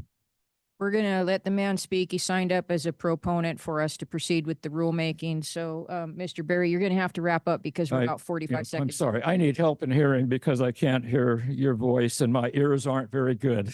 Okay. If you could wrap it up and then continue? submit your comments in writing, that'd be great. Okay. Thank you. The 2 assumptions about carbon dioxide and how they behave. And furthermore, they assume carbon dioxide causes an increase in temperature. Scientific papers, peer-reviewed, some of them mine, have proven these assumptions are false. The petitioner's finding of facts. Mr. Berry, I'm sorry. I'm sorry. We don't have time for you to go through all of your points. Would you please just state that you're a proponent? He's not hearing. Yeah, he's not hearing. All right. Next, we have Lee Calhoun. Thank you, Mr. Berry. Yes, Lee Calhoun. I'm from Whitefish. It's spelled Calhoun. As way of an introduction, I'd like to point out that I am an engineer, and there's a handout that each of you have. On the back side of it, there's a micro resume. There's a little methodology, which ultimately says that I've put together some numbers in a chart at the top of the first page for you to look at. And the numbers in the chart, I'd like to point out, are relative. They're ballpark numbers. They're easily found, but there's no sense in arguing about whether 7 cents is really 8 cents or 7.3 or even 5. They're relative to get a back of the envelope kind of look at what's happening. So if we look at the chart, I have 3 bullet points from that. The first one is that roughly two-thirds of all the costs that are incurred from electricity that's generated from fossil fuels comes from the carbon dioxide and the pollution and the things that the other people have talked about. That's the first bullet point. So if you were doing something economic, ignoring those costs is just really foolish. The second bullet point simply says that there are probably legal implications relative to those 2/3 of the cost. I'm not a lawyer. I think there's a lot of lawyers here today. I'm not a lawyer. I won't talk about that other than the fact that I think there are things to be considered. The third bullet point has to do with the 3 columns there where I added up the costs of coal-fired power, natural gas-fired power, and residential power, which is obviously the most expensive compared to if a utility were generating electricity from renewables. Thank you, Mr. Calhoun. That's about 2 minutes. Okay, hold on 1 second here. I just wanted to also point out from thermodynamics, the reason that these things are so expensive is because they're so inefficient when you do that. Call it thermodynamics 101. I'll take your questions later. Thank you for the handout. We appreciate it. Next, we have Beth Keating, and then Bonnie Hickey and Gary Matson. Madam Commissioner and Commissioners, my name is Beth Kading. That's Kaeding, and I live in Bozeman. The PSC makes consequential decisions that can either deepen utility investments in climate polluting fossil fuels or promote cleaner, more affordable energy alternatives. The PSC's decisions have long-term effects. All decisions require a choice, and government decisions in a democracy are supposed to weigh the public good against corporate plans and their often self-serving desires. Government decisions are supposed to ensure that the public is protected and that the benefits from proposed projects outweigh the multitude of environmental and social costs. The public in this case is not just the ratepayers. It is also all Montanans, as well as the public's land, water, air, and the ecosystems formed by the natural world, our livable space, which is significantly affected by climate. So in reality, protecting the public also means that we have the foresight to ensure that our livable earth stays livable. Our children and grandchildren will inherit the outcomes of the energy decisions that we, in this case, the PSC, make today. I support a formal rule requiring the PSC to consider climate change when making decisions about a utility's energy project proposals and plans. I believe that it is necessary in order for this PSC to fulfill its constitutional obligation to protect ratepayers as well as our state and its energy system and its natural world. Thank you. Thank you. And for those that do have written comments, you could turn those on in and just summarize them to help us get through all the commenters. That'd be very helpful. Thank you. Go ahead. Madam Chair and Commissioners, my name is Bonnie Hickey from Bozeman, HICKEY. I am a grandmother and an avid fisherman, hiker, and skier. I've been employed in outdoor industries for 48 years as a landscaper, guide, and recreation manager. For 34 years, I've worked at Bridger Bowl Ski Area. Bridger is a cornerstone of Southwest Montana's recreational community and a major contributor to the area's thriving winter tourism economy. For many of those years, I managed youth ski programs for Montana's children, providing them an opportunity to learn a lifelong healthy sport. Skiing and Montana's outstanding outdoor activities and amenities are an asset relied on by businesses and universities in Montana to attract consumers, workers, and students, and it is under threat. I am addressing you in this rulemaking request because of my desire to ensure future generations of Montanans the same access to a healthy environment for employment and recreation that I have had, and to have access to utilities that are sustainable and economically sensible over the long term. Delaying until 2050 will mean that ski areas no longer exist in most of Montana. The 30-day decline is only for those ski areas over 8,000 feet, and Bridger Bowl is not one of them. I believe it is the PSC's responsibility to consider greenhouse gas emissions because your decisions influence the health and economic welfare of all Montanans, individuals and families, those in cities and rural areas. The work that you do will affect our children and grandchildren. It is more important than ever. Energy resources that impact climate have environmental and economic consequences across many industries that are vital to Montana, including agriculture. Comparing energy resources based solely on short-term costs without considering long-term sustainability is incomplete. Inclusion of greenhouse gas emissions in decision-making ensures a more comprehensive outcome, considering environmental, health, economic, and policy aspects. It helps meet the PSC's obligation to carry out its statutory duties to maintain and improve a clean and healthful environment for future generations. I appreciate you listening. Thank you. And again, if you have written comments and you submit them, they will be reviewed. We will see them, and it will help others that haven't prepared written comments or haven't spoken before to have an opportunity today. So is there a question? Oh, I'm sorry. Thank you for the reminder. Next, we have Gary Mattson, Don Harris, and then Susan Bilo or Bilo. Okay. Mr. Mattson? Yes, Madam Chair and members of the commission, I am Gary Mattson, spelled M-A-T-S-O-N, and I'm science advisor for Friends of Two Rivers, a Bonner Milltown clean energy advocate in Bonner Milltown. We depend upon Northwestern Energy to continue providing excellent utility services. However, its major responsibility to shareholders leads it to select the fossil fuel electricity generation resources that are higher cost and enable greater shareholder dividends. Northwestern staff have stated a lack of responsibility for its greenhouse gas emissions because they are such a small part of the global emissions that are driving climate change. That is like my saying, it's okay for me to sell fentanyl because I would be a small part of the overall problem.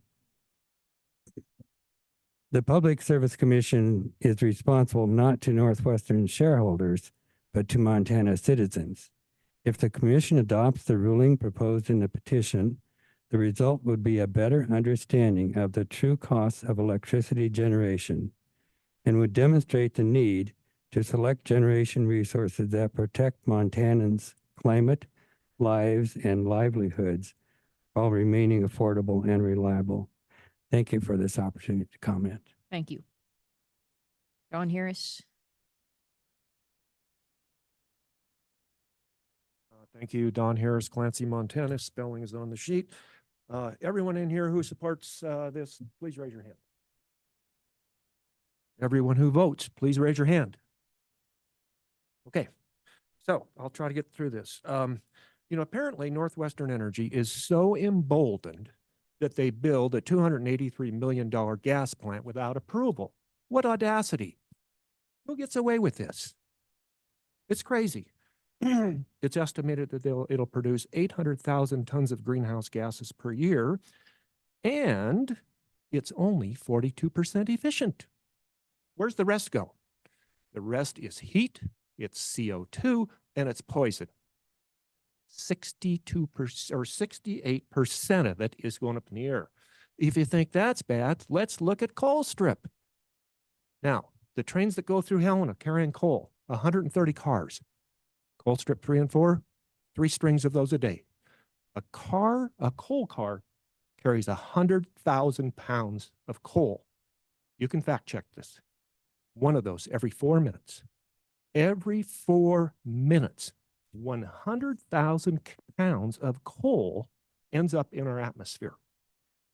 Coal strip is only 32% efficient. 68% of it is enormous amounts of heat, greenhouse gases, and pollutants. Now, renewables aren't 100%, but they're not sitting out there cranking out greenhouse gases and poisons. This is terribly inefficient. This is insane. We can do better. You know, Northwestern Energy has gotten its way with regulators for far too long. As far as I'm concerned, they're not even trying. Their IRP in 2019 did not propose 1 single kilowatt hour increase in renewables. Not 1 kilowatt hour. 2023 IRP, it went backwards. Now they're saying, oh, well, let's do Yellowstone County Generation Station and add interest in Colstrip. So we, citizens, ratepayers, voters, ask the Public Service Commission to finally drag Northwestern Energy out of the Stone Age of energy production. Thank you. No, we're not going to go there. Thank you. You've been very respectful so far. Let's keep it that way, please. Thank you. Okay, Ms. Bilo, and then it will be, we've already had Harold Hoem, so it will be Ann Lange and then Jan Hoem. Okay. Yes. Hello, good morning. Thank you for this opportunity. My name is Susan Bilo, B-I-L-O, and I'm a Montana citizen from Bozeman.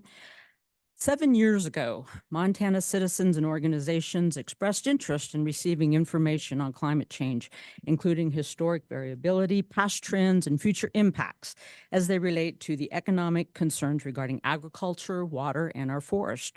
This resulted in the Montana Climate Assessment, driven by stakeholder input and the best available science, spearheaded by Montana's Institute on Ecosystems, a statewide center based at the University of Montana and Montana State University. It was 2 years worth of work from university faculty, students, researchers, nonprofits, natural resource managers, and citizens that determined the negative impacts on our water, our forest, but also agriculture. And it's been discussed on water and forest quite a bit, but for agriculture, climate change impacts our producers in multiple ways. Decreased mountain snowpack leads to decreased stream flow, less irrigation capacity during the late growing season, specifically impacting those who grow hay, sugar beets, malt barley, and potatoes. So if you like your beer, keep that in mind. There are multiple ways that you, our public service representatives, can reduce greenhouse gases, air pollution, keep Montana's utility bills affordable while ensuring that our investor-owned utilities still get good returns on their investments. Support more integration of renewable energy into our infrastructure, utility scale solar and wind with battery capacity, which means it's reliable and dispatchable, is cost competitive with traditional fossil fuel plants. This is considering not only the levelized cost of electricity, but the levelized cost of storage and the levelized avoided cost of electricity. Support community solar, green power programs like the one that Missoula and Bozeman are asking you to approve very soon. Encourage the expansion of the utilities energy and water efficiency programs.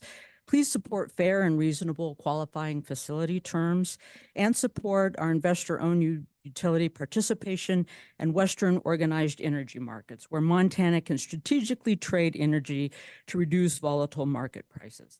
We are at a pivotal moment, and your decision-making has a significant impact on all Montanans. Thank you for your time. Thank you. Ann Lange, and then Jan Hoem, and then Kimber Brown. Thank you, Madam Chair and Commissioners, for the chance to speak. My name is Ann Lange. I am a resident here in Helena. I've been living in town for about a year, but was previously a Montanan living overseas, serving as missionary of the Evangelical Lutheran Church in America for the last 28 years. I'm going global. We've heard a lot about Montana, how important this is to us as Montanans, how important this is to us as Americans. We have a big footprint in the United States, and we have an opportunity to have a big impact. Climate change is not something that affects us only here in Montana, but affects the world. In the Central African Republic, there's been a conflict for about the last 20 years. And that conflict, even last week, I heard from the president of the Lutheran Church there about how there was another slaughter right after 2 days after him celebrating the Easter services there. These are people I know, and the conflict there is partly due to climate change. As we affect the climate with the ways that we consume, with the energy that we consume, it's leading to migration, it's leading to movement, and it leads to violence because of altercations, sometimes between herders and farmers. And that's something you know about, that we know about historically in Montana.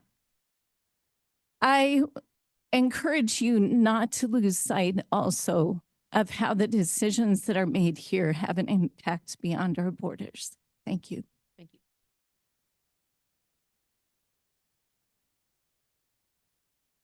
Madam Chair, Commissioners, my name is Jan Hoem, H-O-E-M, and I'm from Missoula, Montana.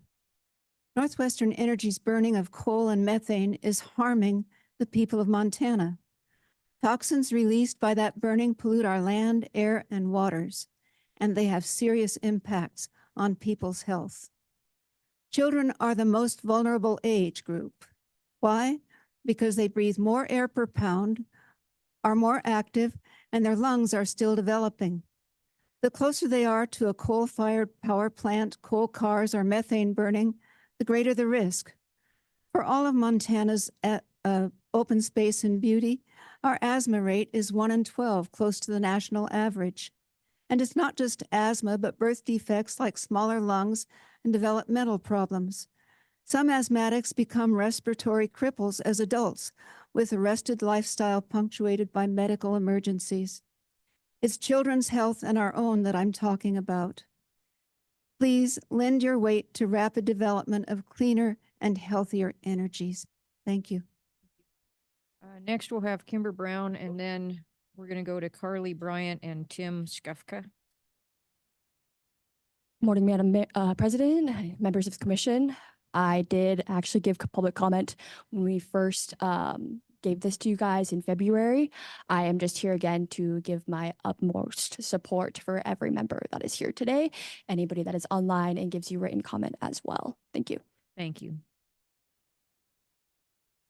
Carly Bryant, you in the room? And then Tim Skufka, and then Elise Strong. Hi, my name is Carly Bryant, CarlyBryant, and I'm from Bozeman, Montana. I'm a senior in high school at Bozeman High, and at this time of day, I'm typically in my government class. I'd be continuing to learn how to be civically engaged, and so today I want to take the lessons I've learned in school and share why you should adopt this rule. So instead of being at school today, I'm here to speak for all the high schoolers and youth who are worried. Before I lived in Bozeman, I lived in Billings up until 2022, and in Billings, my childhood was filled with contaminated water, polluted air, and torn up lands. I didn't realize that my childhood was polluted and my health was at risk because of the effects of climate change until I left Billings. Northwestern Energy has made my and many other kids' childhoods tainted with the effects of their energy extractions. I know I'm not the only high schooler to feel this way. So many, if not all, are terrified of the very scary reality that I, the person speaking to you right now, will not have a habitable planet to live on when I'm older. If you have children, grandchildren, or any mercy for the youth of Montana, I urge you to consider the climate costs in the development of Northwestern Energy. I stand here today channeling the power, anger, and fear of thousands of young Montanans who deserve better. I believe I deserve better than to be disproportionately affected by Northwestern Energy's export as a low-income Montanan. I believe other low-income and minority Montanans deserve to live not by coal mines and fuming factories, but in thriving communities. This beautiful state deserves better than to be ripped apart for coal and energy so a few people can make a profit. This rule is not radical, it's not political, it is a right that we have in Montana's Constitution, and as elected officials, please listen to the people of which you are affecting the most, adopt the rule, and give us a livable future. Thank you for your time. Thank you. Tim Skufka, and Elise Strong, and Noreen Freestat. Tim Skufka, SKUFCA from Missoula. Thanks for this listening session. we all know that the PSC has been beholden to Northwestern Energy. We know who's scratching whose back. Mr. we are- Skufka, I will take exception with that accusation. It's out of place and you're out of order by making that. Please make your comments relevant to the petition at hand. We're just hoping that this listening session is a sign for change. Everyone here has seen the data. It doesn't take an expert or a scientist to see the data and to understand the meaning. The predominant message today is do the right thing. Help us, all of us ratepayers, to wake up Northwestern Energy to the economics of renewable energy sources. There are always those rogue messages from experts that have been paid by the petroleum, the coal, and the power industries, which have give you all an out to ignore the data. Don't buy into that deception for the benefit of stockholders, the stockholders. Please do the right thing. Do what the Public Service Commission is tasked with. Thank you. Thank you. Elise Strong. Noreen Freestat after that, and then Marta Mings.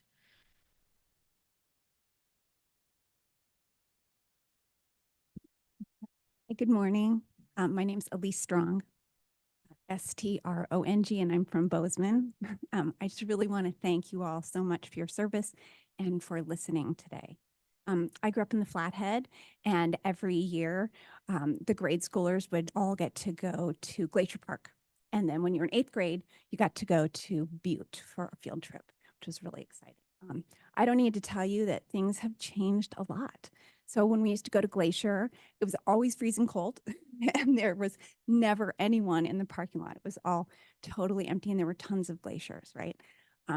Now they're melting. Many of them are gone. There's a lot more people than there ever were before. And Butte is a very different place than I visited. When I was there, we learned about the richest hill on earth, which more money at that time was taken out of that place than anywhere else. Now all the mansions are boarded up and we have Superfund sites. And I think it's such a good reminder.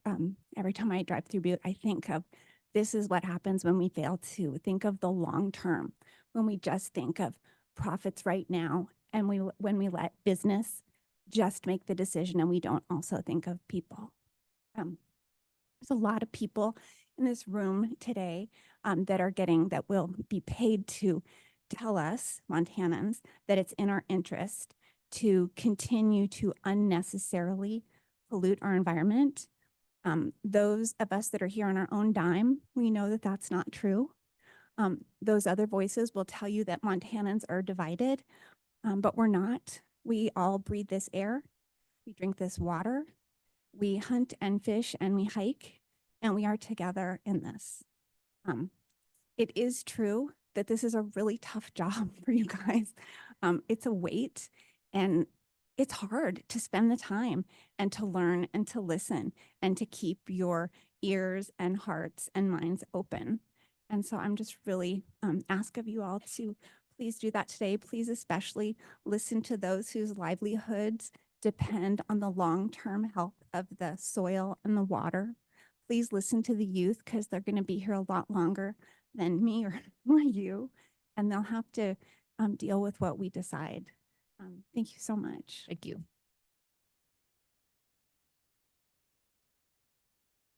Hello, my name is Noreen Freistat. That's Norane, capital Freistad. Thank you for hosting this session. I want to speak on the role that the PSC can and should play in protecting our most vulnerable populations that will most severely be impacted by climate change. I worry about not only my adult children and my grandchildren, but the multitude of future generations who will be challenged to adapt to a severely degraded environment. They deserve so much more than that. The PSC is in a position today to be the most impactful body in the state to mitigate the climate crisis. Please take your job seriously and adapt adopt this proposed rule to consider adverse climate impacts of greenhouse gas emissions. Thank you. Okay, in the queue, Jim Roach and Beth Taylor Wilson and Craig McClure. And I'm sorry, did I skip you or did I mention you already? I'm Marta Mings. Oh, you're Marta Mings. Yes, Okay, thank you. yes, yes. I'm Marta Mings, MEENGS from Missoula, Montana. And I had some list of the benefits of solar and wind. I'll skip that because they've mostly been said, but I'll hand it in. I'll do say one benefit at the very end. Solar and wind development will drive local and national economic activity while creating jobs. It is a positive job. And then I will list 3 negative aspects of natural gas. Natural gas, which is mostly methane, with its extraction, transport, and use, is an increasing source of greenhouse gas. Natural gas is also the most potent gas for increasing the Earth's temperatures. And lastly, natural gas fracking process pushes dangerous chemical solutions into the earth and contaminates the water supply. And that's all, and I'll just hand it in. Thank you very much. And Mr. Roach. Thank you, Commissioners, Chairman, for hearing my thoughts today. My name is Jim Roach, ROACH, and I've lived in Missoula for 52 years. I spent 30 of those years working at the Bonner Plywood Mill. It's my belief that the PSC absolutely must consider the impact of climate on every decision and policy they make. Thank you for holding this hearing. The cost to Montana citizens incurred by the climate crisis is due largely to the burning of fossil fuels and is well documented. Drought, wildfire, hazardous air, disastrous flooding, curtailed skiing and fishing opportunities, impaired hunting, dangerous heat wave, the list goes on, and all made more likely by the steadily warming climate. Because this commission is charged with regulating monopoly utilities that routinely release millions of tons of greenhouse gases, clearly you have a duty to consider these costs to the ratepayers you're charged with protecting. You know, to me, it's a tragedy that this existential crisis has been politicized. I don't get it. We all care about our kids, our grandkids, their future. We care about our state and the quality of life that we enjoy in this beautiful place. In the Held versus Montana case, the state claimed that emissions generated here are inconsequential, have little effect, and should be ignored. Using that logic, nobody does anything to mitigate the emergency, and we just carry on business as usual. That's unaffordable at every level. And that thinking was struck down in court. In fact, everyone needs to be a part of the solution, especially large emitters like Northwestern Energy, for example. The PSC can play a powerful role in moving our state to a safer and more sustainable future. The Held decision demands it. It can be done. The nice thing about it is that moving to clean energy coupled with storage and a regional energy grid, everybody's bills become less expensive than using obsolete and undependable fossil fuel energy. The people of Montana, most of whom are captive ratepayers, are asking for the environmental and financial benefits of renewable energy. The path forward is clear, and I'm asking the PSC to please consider these facts as they formulate their regulatory policies. Please rise above politics and corporate pressure. Thank you so much for listening to my comments. Beth Taylor Wilson, Craig McClure, and then Marianne Dunwell. My name is Beth Taylor Wilson, TAYLOR-WILSON. Firstly, thank you, commissioners, for hearing us today. I am a proponent of this rule. I'm just going to speak briefly about some articles on not just the Montana effects of climate change, but the global public good. This is an article from The Guardian from the 20th of March by Matthew Taylor. The emissions from burning oil. Ms. McClure, why don't you, or excuse me, Ms. Wilson, why don't you lower the microphone so when you look down and read, we can all hear? Okay, thank you. The emissions from burning oil and gas produced by the world's leading fossil fuel companies could cause millions of excess heat deaths before the end of the century, according to a new analysis from Global Witness. They found these fossil fuels could result in up to 11.5 million excess deaths from heat by 2100.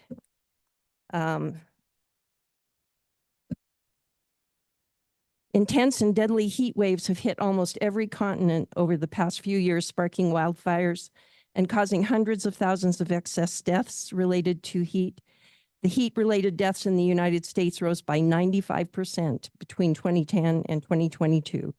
Heat often hits the poorest and most vulnerable members of each society hardest, with the homeless, those who work outside, and the elderly most at risk. And from another column about rejecting economics to prevent human extinction, this was written by David Corton from Common Dreams on April 3rd. Humans confront an unprecedented challenge. Science tells us that by the end of this decade, we must reverse the damage we are doing to the earth or reach a point beyond which repair becomes impossible. To secure the well-being of all of Earth's people and the many other members of Earth's household, we will need a new economics dedicated to caring for one another and all members of Earth's household. As we examine the environment and social failures of modern society, we confront a host of self-evident truths that conventional economics ignores. Earth is the source of our existence and well-being. Money has no meaning or utility beyond the human mind. Indeed, most modern money is only invisible electronic traces stored on computer memory chips. Not only have economics ignored these truths, they've led us to create a world in which the vast majority of the world's people have been reduced to servitude to those who control those electronic traces. The resulting growth in inequality is beyond obscene. In January 2023, the World Economic Forum reported that the financial assets of the world's super rich were growing by $2.7 billion a day. The average billionaire was gaining roughly 1.7 million in new financial assets for every $1 in pay received by a person in the bottom 90%. The ultimate human conceit is the belief that the finite living earth can be exploited by humans in whatever way might appeal to them. In its ability to sustain life, Earth is distinctive among the planets we've so far observed. And we humans are distinctive among Earth's beings in our ability to choose and create our future together. This gives us special privileges and special responsibilities. And commissioners, you have responsibility. There are articles coming out now where Miss Wilson, you're am I already at gone about 2 4 minutes? minutes. So, you know, Okay. that was probably the fastest 4 minutes Thank of you. your life. I know how that goes, but thank you for wrapping up. Thank you, commissioners. My name is Craig McClure. I'm from Polson, Montana, and I appreciate your willingness to listen to this testimony of the citizens. I'm here primarily representing my son and his young family in Missoula. They can't be here, they're working, but I can be here and I can talk for my 7-year-old grandson who struggles with asthma. And as we've seen in recent years, you know, the climate has been changing. We've had a lot more wildfires. I live up in the Flathead. You know, the visibility up there is many times diminished in September, October. You know, we tell folks not to think about coming early if you're planning a trip to Montana now because of the wildfires and the increasing activity there. Our temperatures are rising. You know, it's just some real ominous signs on the landscape, certainly. And so I want you to really please consider this petition and see if you can balance the ledger a little bit with Northwest Energy. Thank you.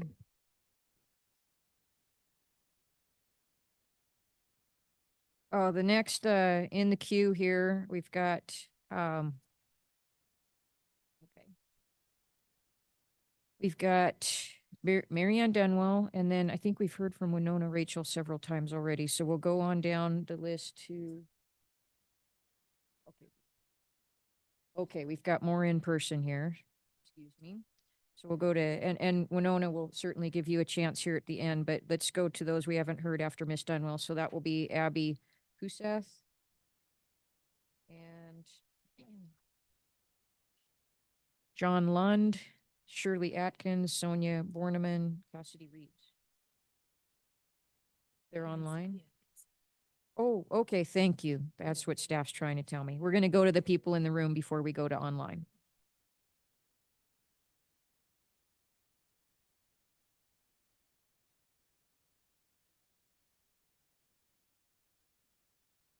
Okay, so after Mary Ann Denwell, Elizabeth Payton, and then Max Beeson, Isabella Shada, Evan Romesco, John Heron, Susan Kronenberger, and hopefully that takes care of everyone in the room that came today that hasn't had a chance to speak on this yet.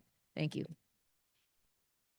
Good morning. Good morning, Chair Fielder, members of the commission, present and online. I am State Senator Mary Ann Dunwell. I represent constituents all over Montana, but in Helena and East Helena, Senate District 42. And I'm not going to repeat all of the wonderful testimony by the proponents this morning. I agree with them, except for the one gentleman who I think should have been categorized as an opponent. But what I do want to say very briefly is I'm here as a state senator because the Constitution tells me as an elected official and member of the legislature that I have a duty and responsibility under the Constitution to uphold our clean and healthful environment and to work to protect and improve that. And that's key.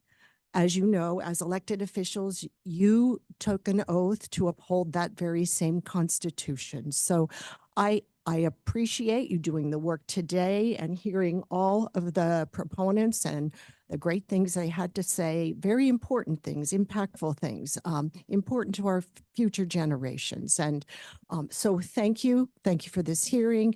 Please listen to the proponents and vote for this rule to address the climate crisis impacts and all of the social costs involved. Thank you, Have Senator. a good day. Thank you very much, Senator.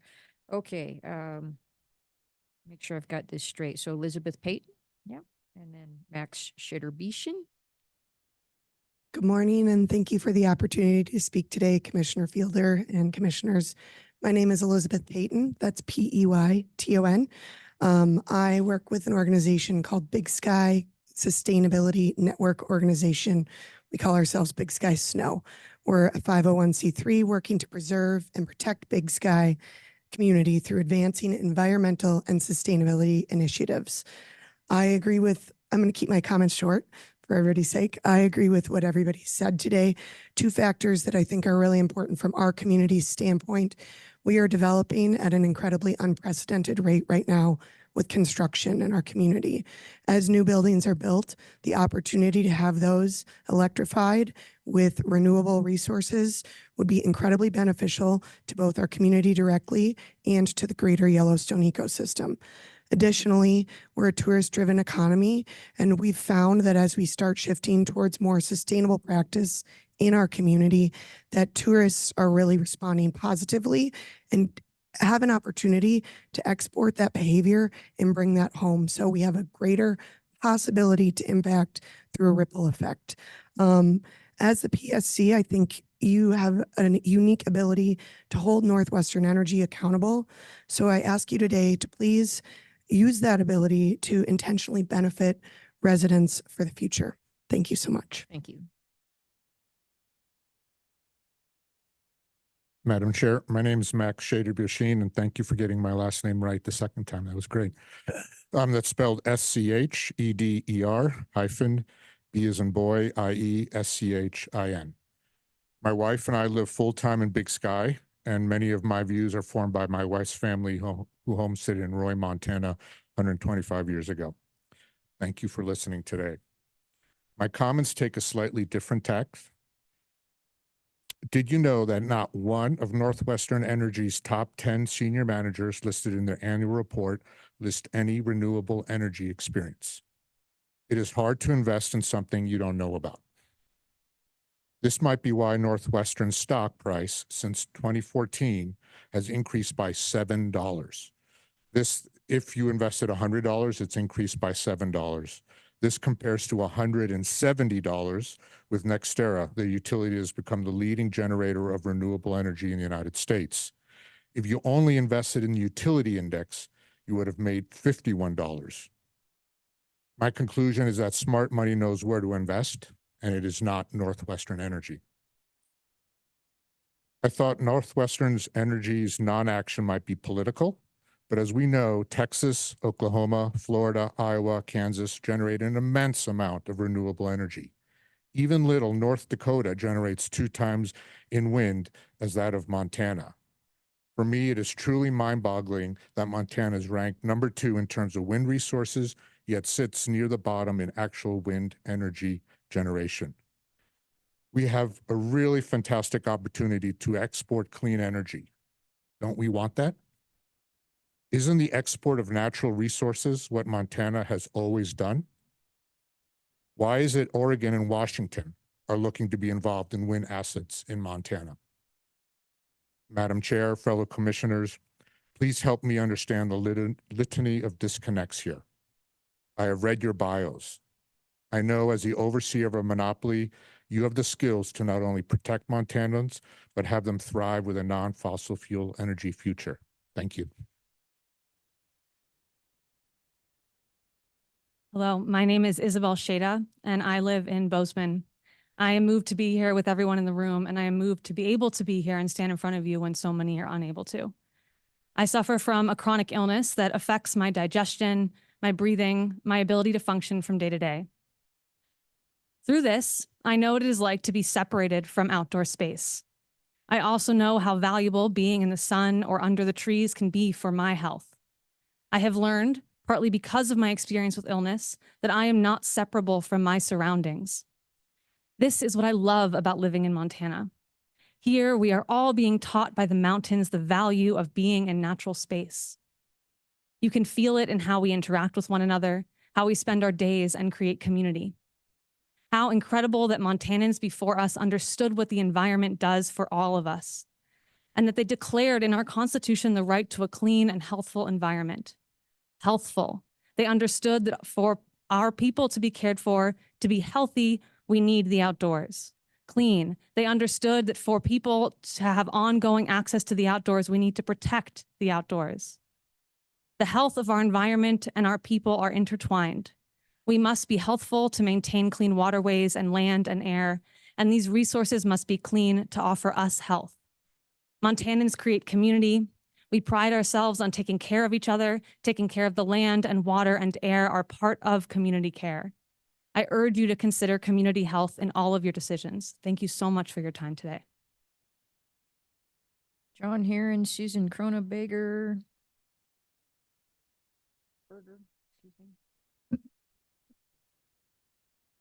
Hi, good morning.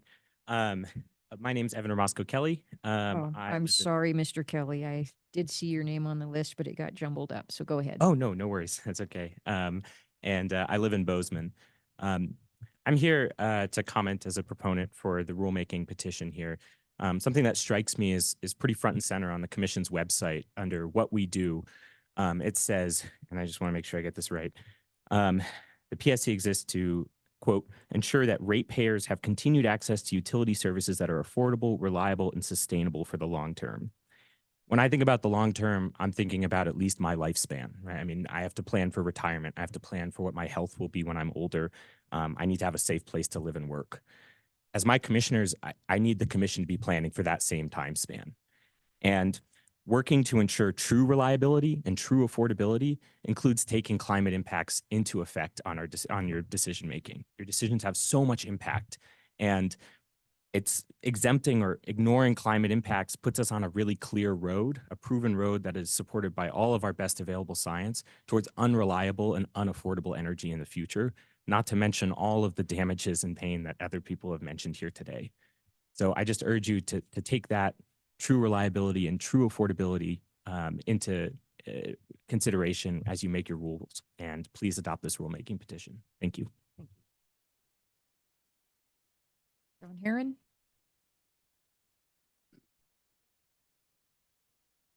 Madam Commissioner and Commissioners, my name is John Herron, Herrin. I have testified back in October, and I also testified 1 month ago on the climate change crisis that we're facing.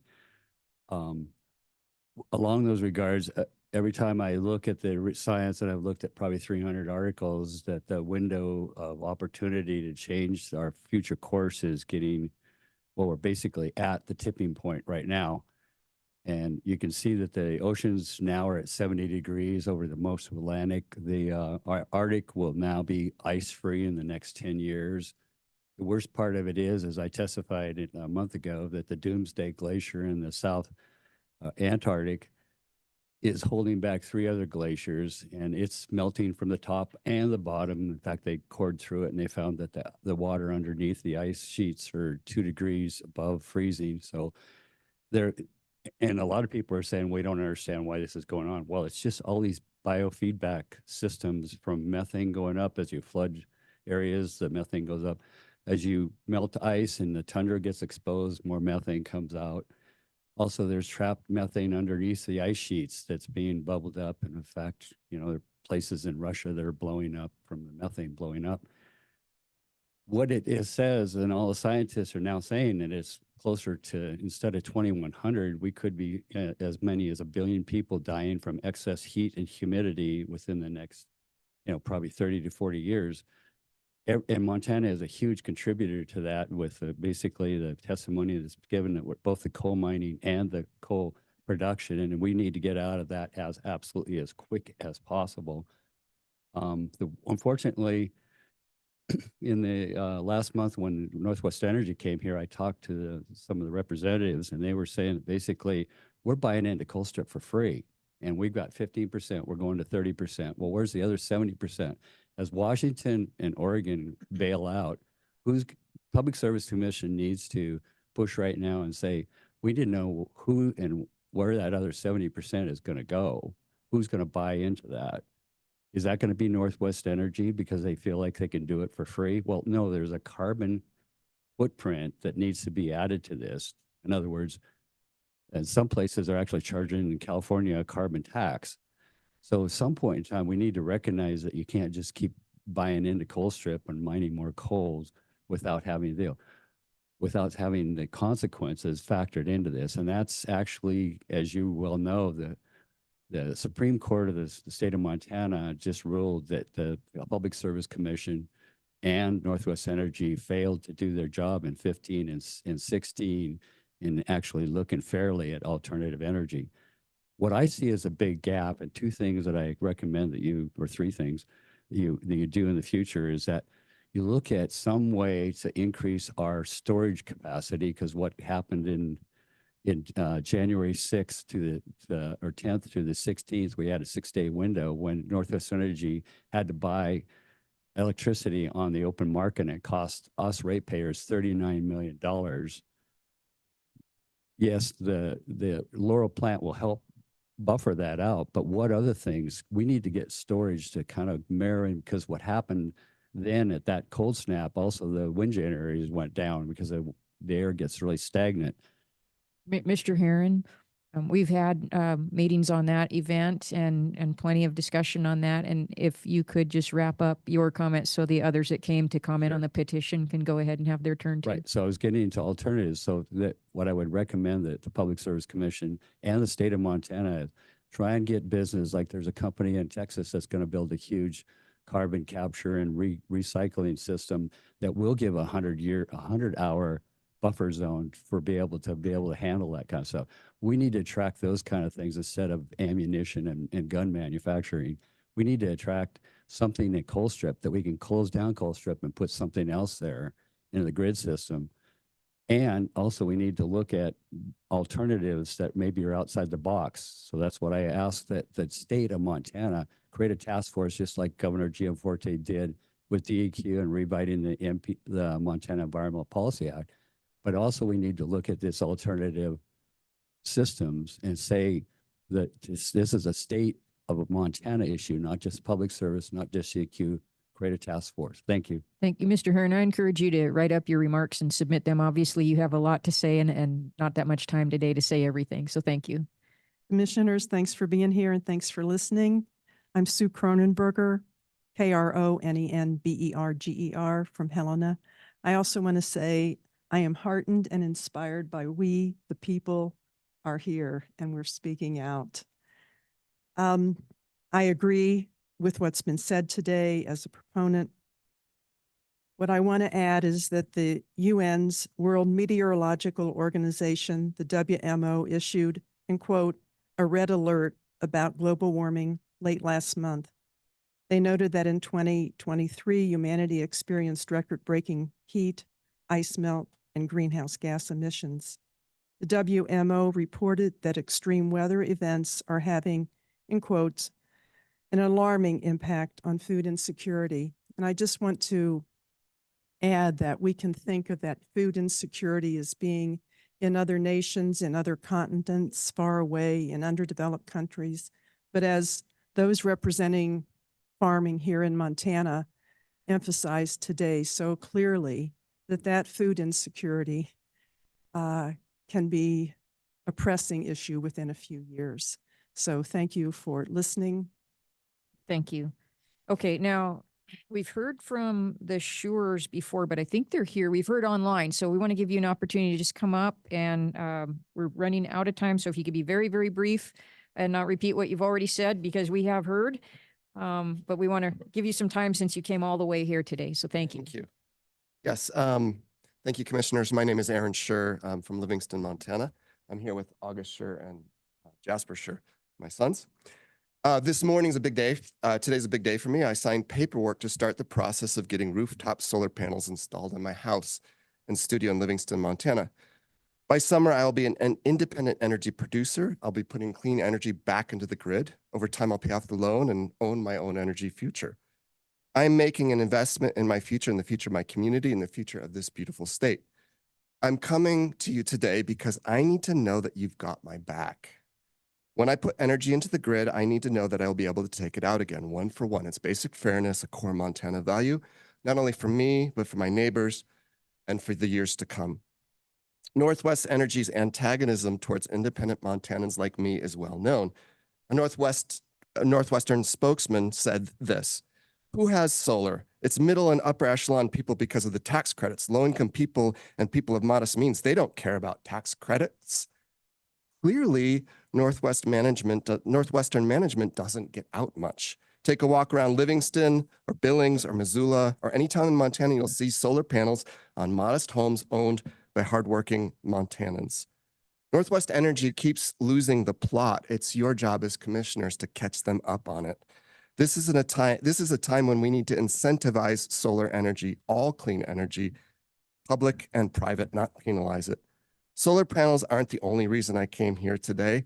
I have another investment, a much bigger investment, standing right behind me. And you better protect it, so help me God. August and Jasper inspire me to come here today. I'm putting solar panels on my roof, not only to invest in my future, but in their future. I'm assuming you have kids and grandkids. Your responsibility is to protect their future, and you must consider climate in your calculations. Thank you. Hello, Commissioners. Hello, Commissioners. I am August Schur. I'm here today to voice my support for the joint rulemaking petition. It is unacceptable for the PSC, the only body with the authority to hold a Northwestern accountable, to completely disregard Montanans' constitutional right to a clean and healthy environment. It is vitally important to everyone that Montana's air remain clean and water remain clear and our winters remain cold. Even my career as a machinist depends upon the environment. I depend on outdoor gear being made by companies like Black Diamond and Sims, whose contracts keep the lights on. There's no reasonable reason why we as Montanans have to pay the highest energy rates of any of our surrounding states when Northwestern refuses to invest in any kind of renewables whatsoever. I feel like I am being robbed by a utility that is willing to sell Montanans' future for a profit, who is one of the only utilities in the entire country trying to burn more coal, who wants to force me to pay for a methane plant that nobody needs or wants, and that is already failing inspections. I need you to do better. The 5 of you have the chance to make history. You have the chance to prove that you do really protect the public interest, not just private equity interest. Clean air, clean water, cold winters, and a rich land for future generations. This is the public interest, and it is your duty to protect it. Thank you very much.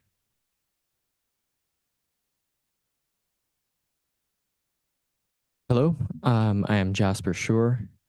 I'm here commenting today because I see my future slipping away into the pocketbooks of powerful companies like Northwestern. My livelihood, my future, my life is subsidizing the profits of fossil fuel companies. 2 years ago, the Yellowstone River flooded and wiped out the homes and businesses of people that I grew up with, a natural disaster that was directly related to climate. Last year, Northwestern Energy increased my energy rates by nearly 30%, while taking zero concrete steps to combat climate change. I'm afraid that there will be a day where the natural beauty of this state that we call home will only be a memory. I'm afraid that there will be a day when I can't grow enough food to support everyone. I'm afraid that I will never have a job that is fulfilling and livable. This proposed rule could be a step in the right direction. It could be a step to make sure that Montana does its part to make sure my fears don't come true. Thank you. Okay, seeing no further commenters, proponents in the room, we're at the end of our 2 hours, but we're going to go ahead and move to online commenters. And we have used up that 2-hour block, but we're going to recognize the online commenters. And if you would each please keep your comments to 2 minutes, we can extend this by about an additional 20 minutes to make sure everybody's had a chance to be heard. So we'll go to online commenter number, let's go to number, I'm going to skip down because I know we've heard from some of these folks before. So I'm going to skip down to number 3, John Lund. Can we get him online?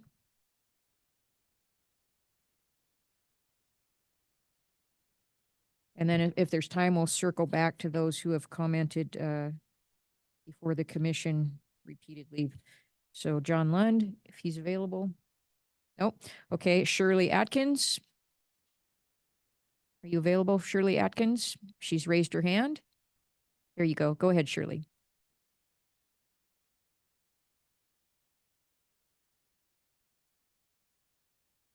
I think there was a mix-up in the name that was on. Can you all hear me? My name is Abby Huseth. I'm not sure why Shirley Atkins came up, but I was asked to unmute.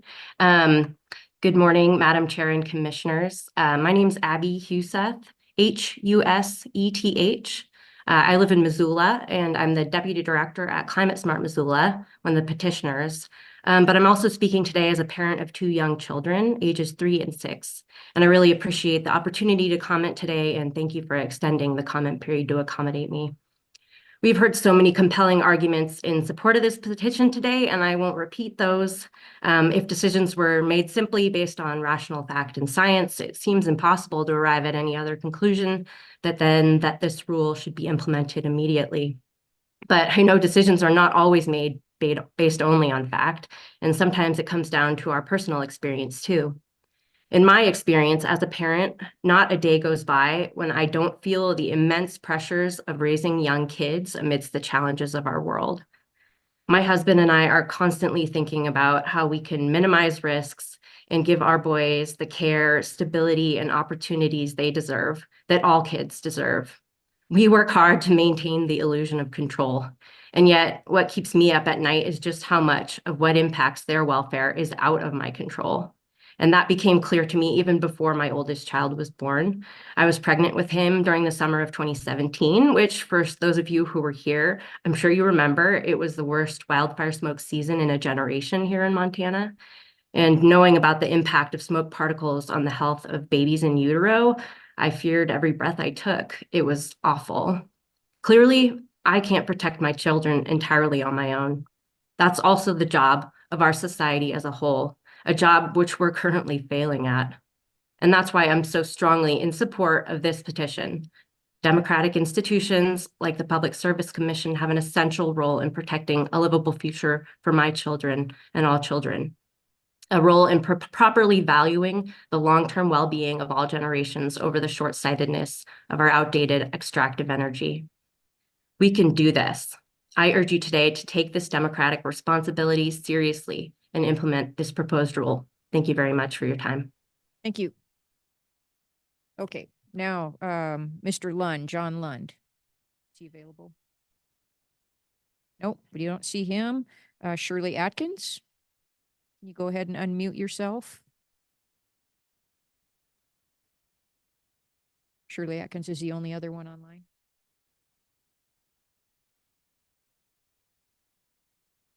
Oh, okay. That's not, okay. So Shirley Atkins' spot was filled by Abby Huseth. John Lund isn't here. How about Sonia Bornman? Do we have Sonia Bornman?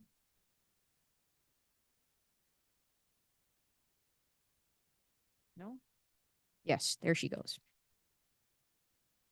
Go ahead, Ms. Hi, Bornman. can you hear me? Yes, we can. My name is Sonia Borneman, and I'm from Livingston, Montana.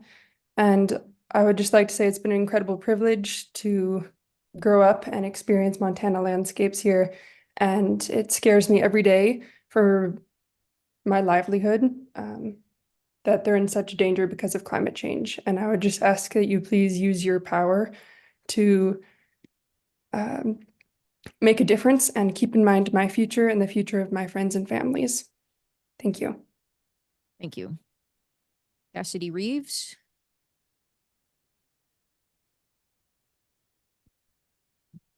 Nope, not here.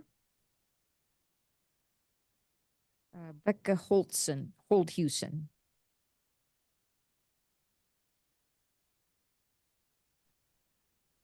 Hi, my name's Becca Holthusen. I live in Bozeman, Montana, and I just want to say that I agree with what the petitioners and all the commenters have shared, and I urge the commission to adopt the rulemaking petition, especially in light of the harmful effects of climate change on youth and future generations. Thank you. Thank you. Rio Roland.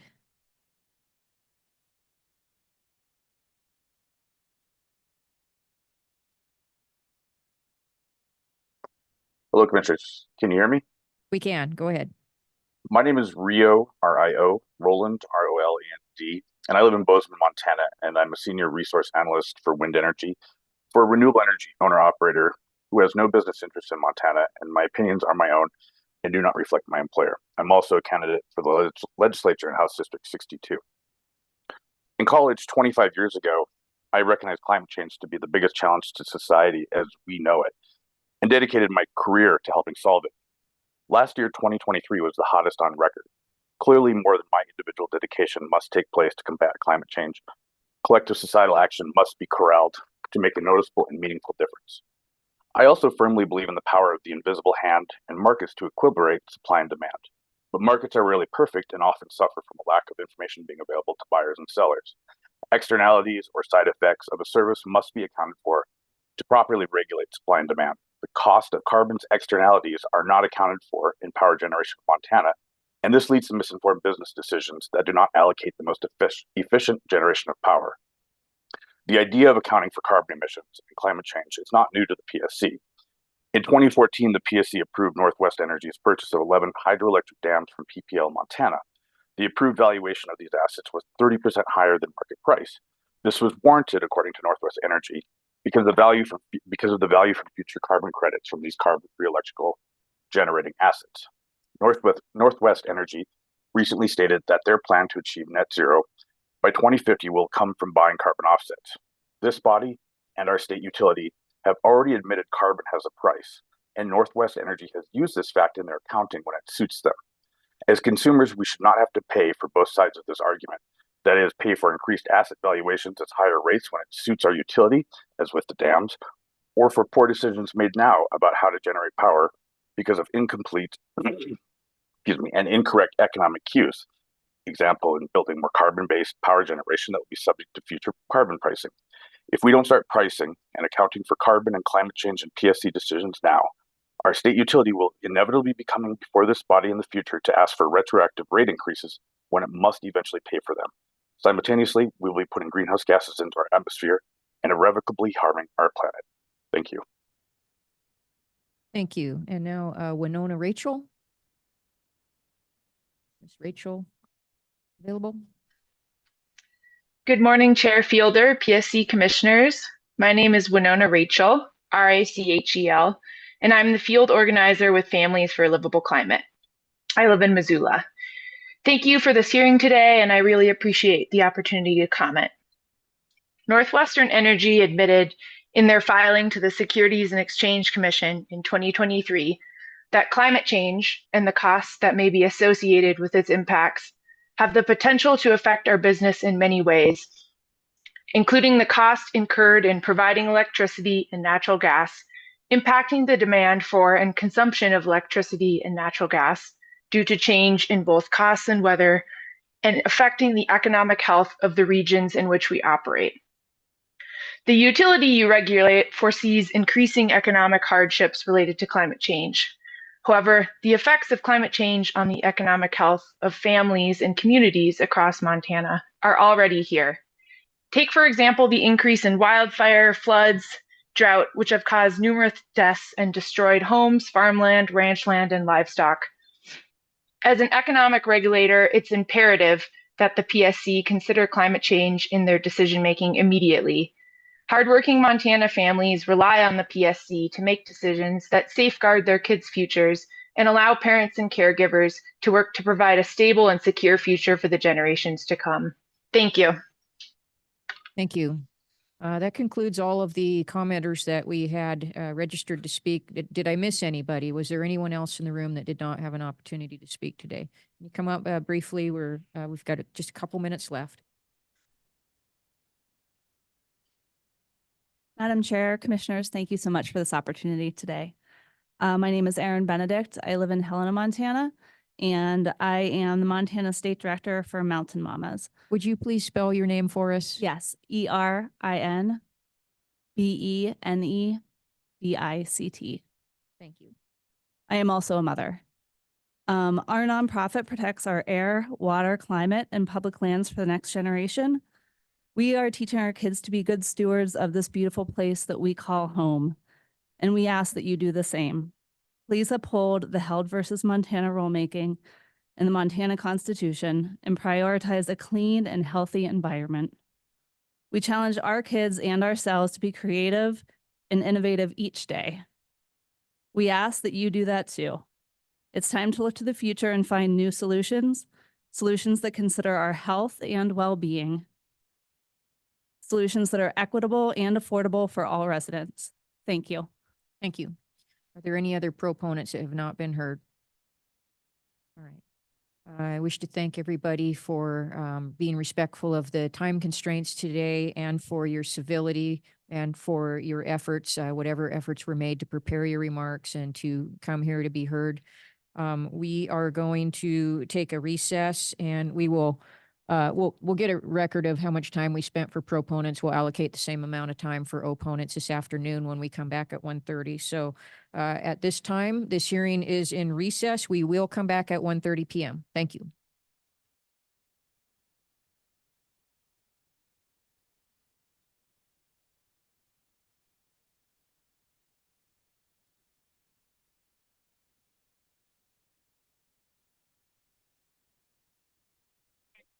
And from all the dedication.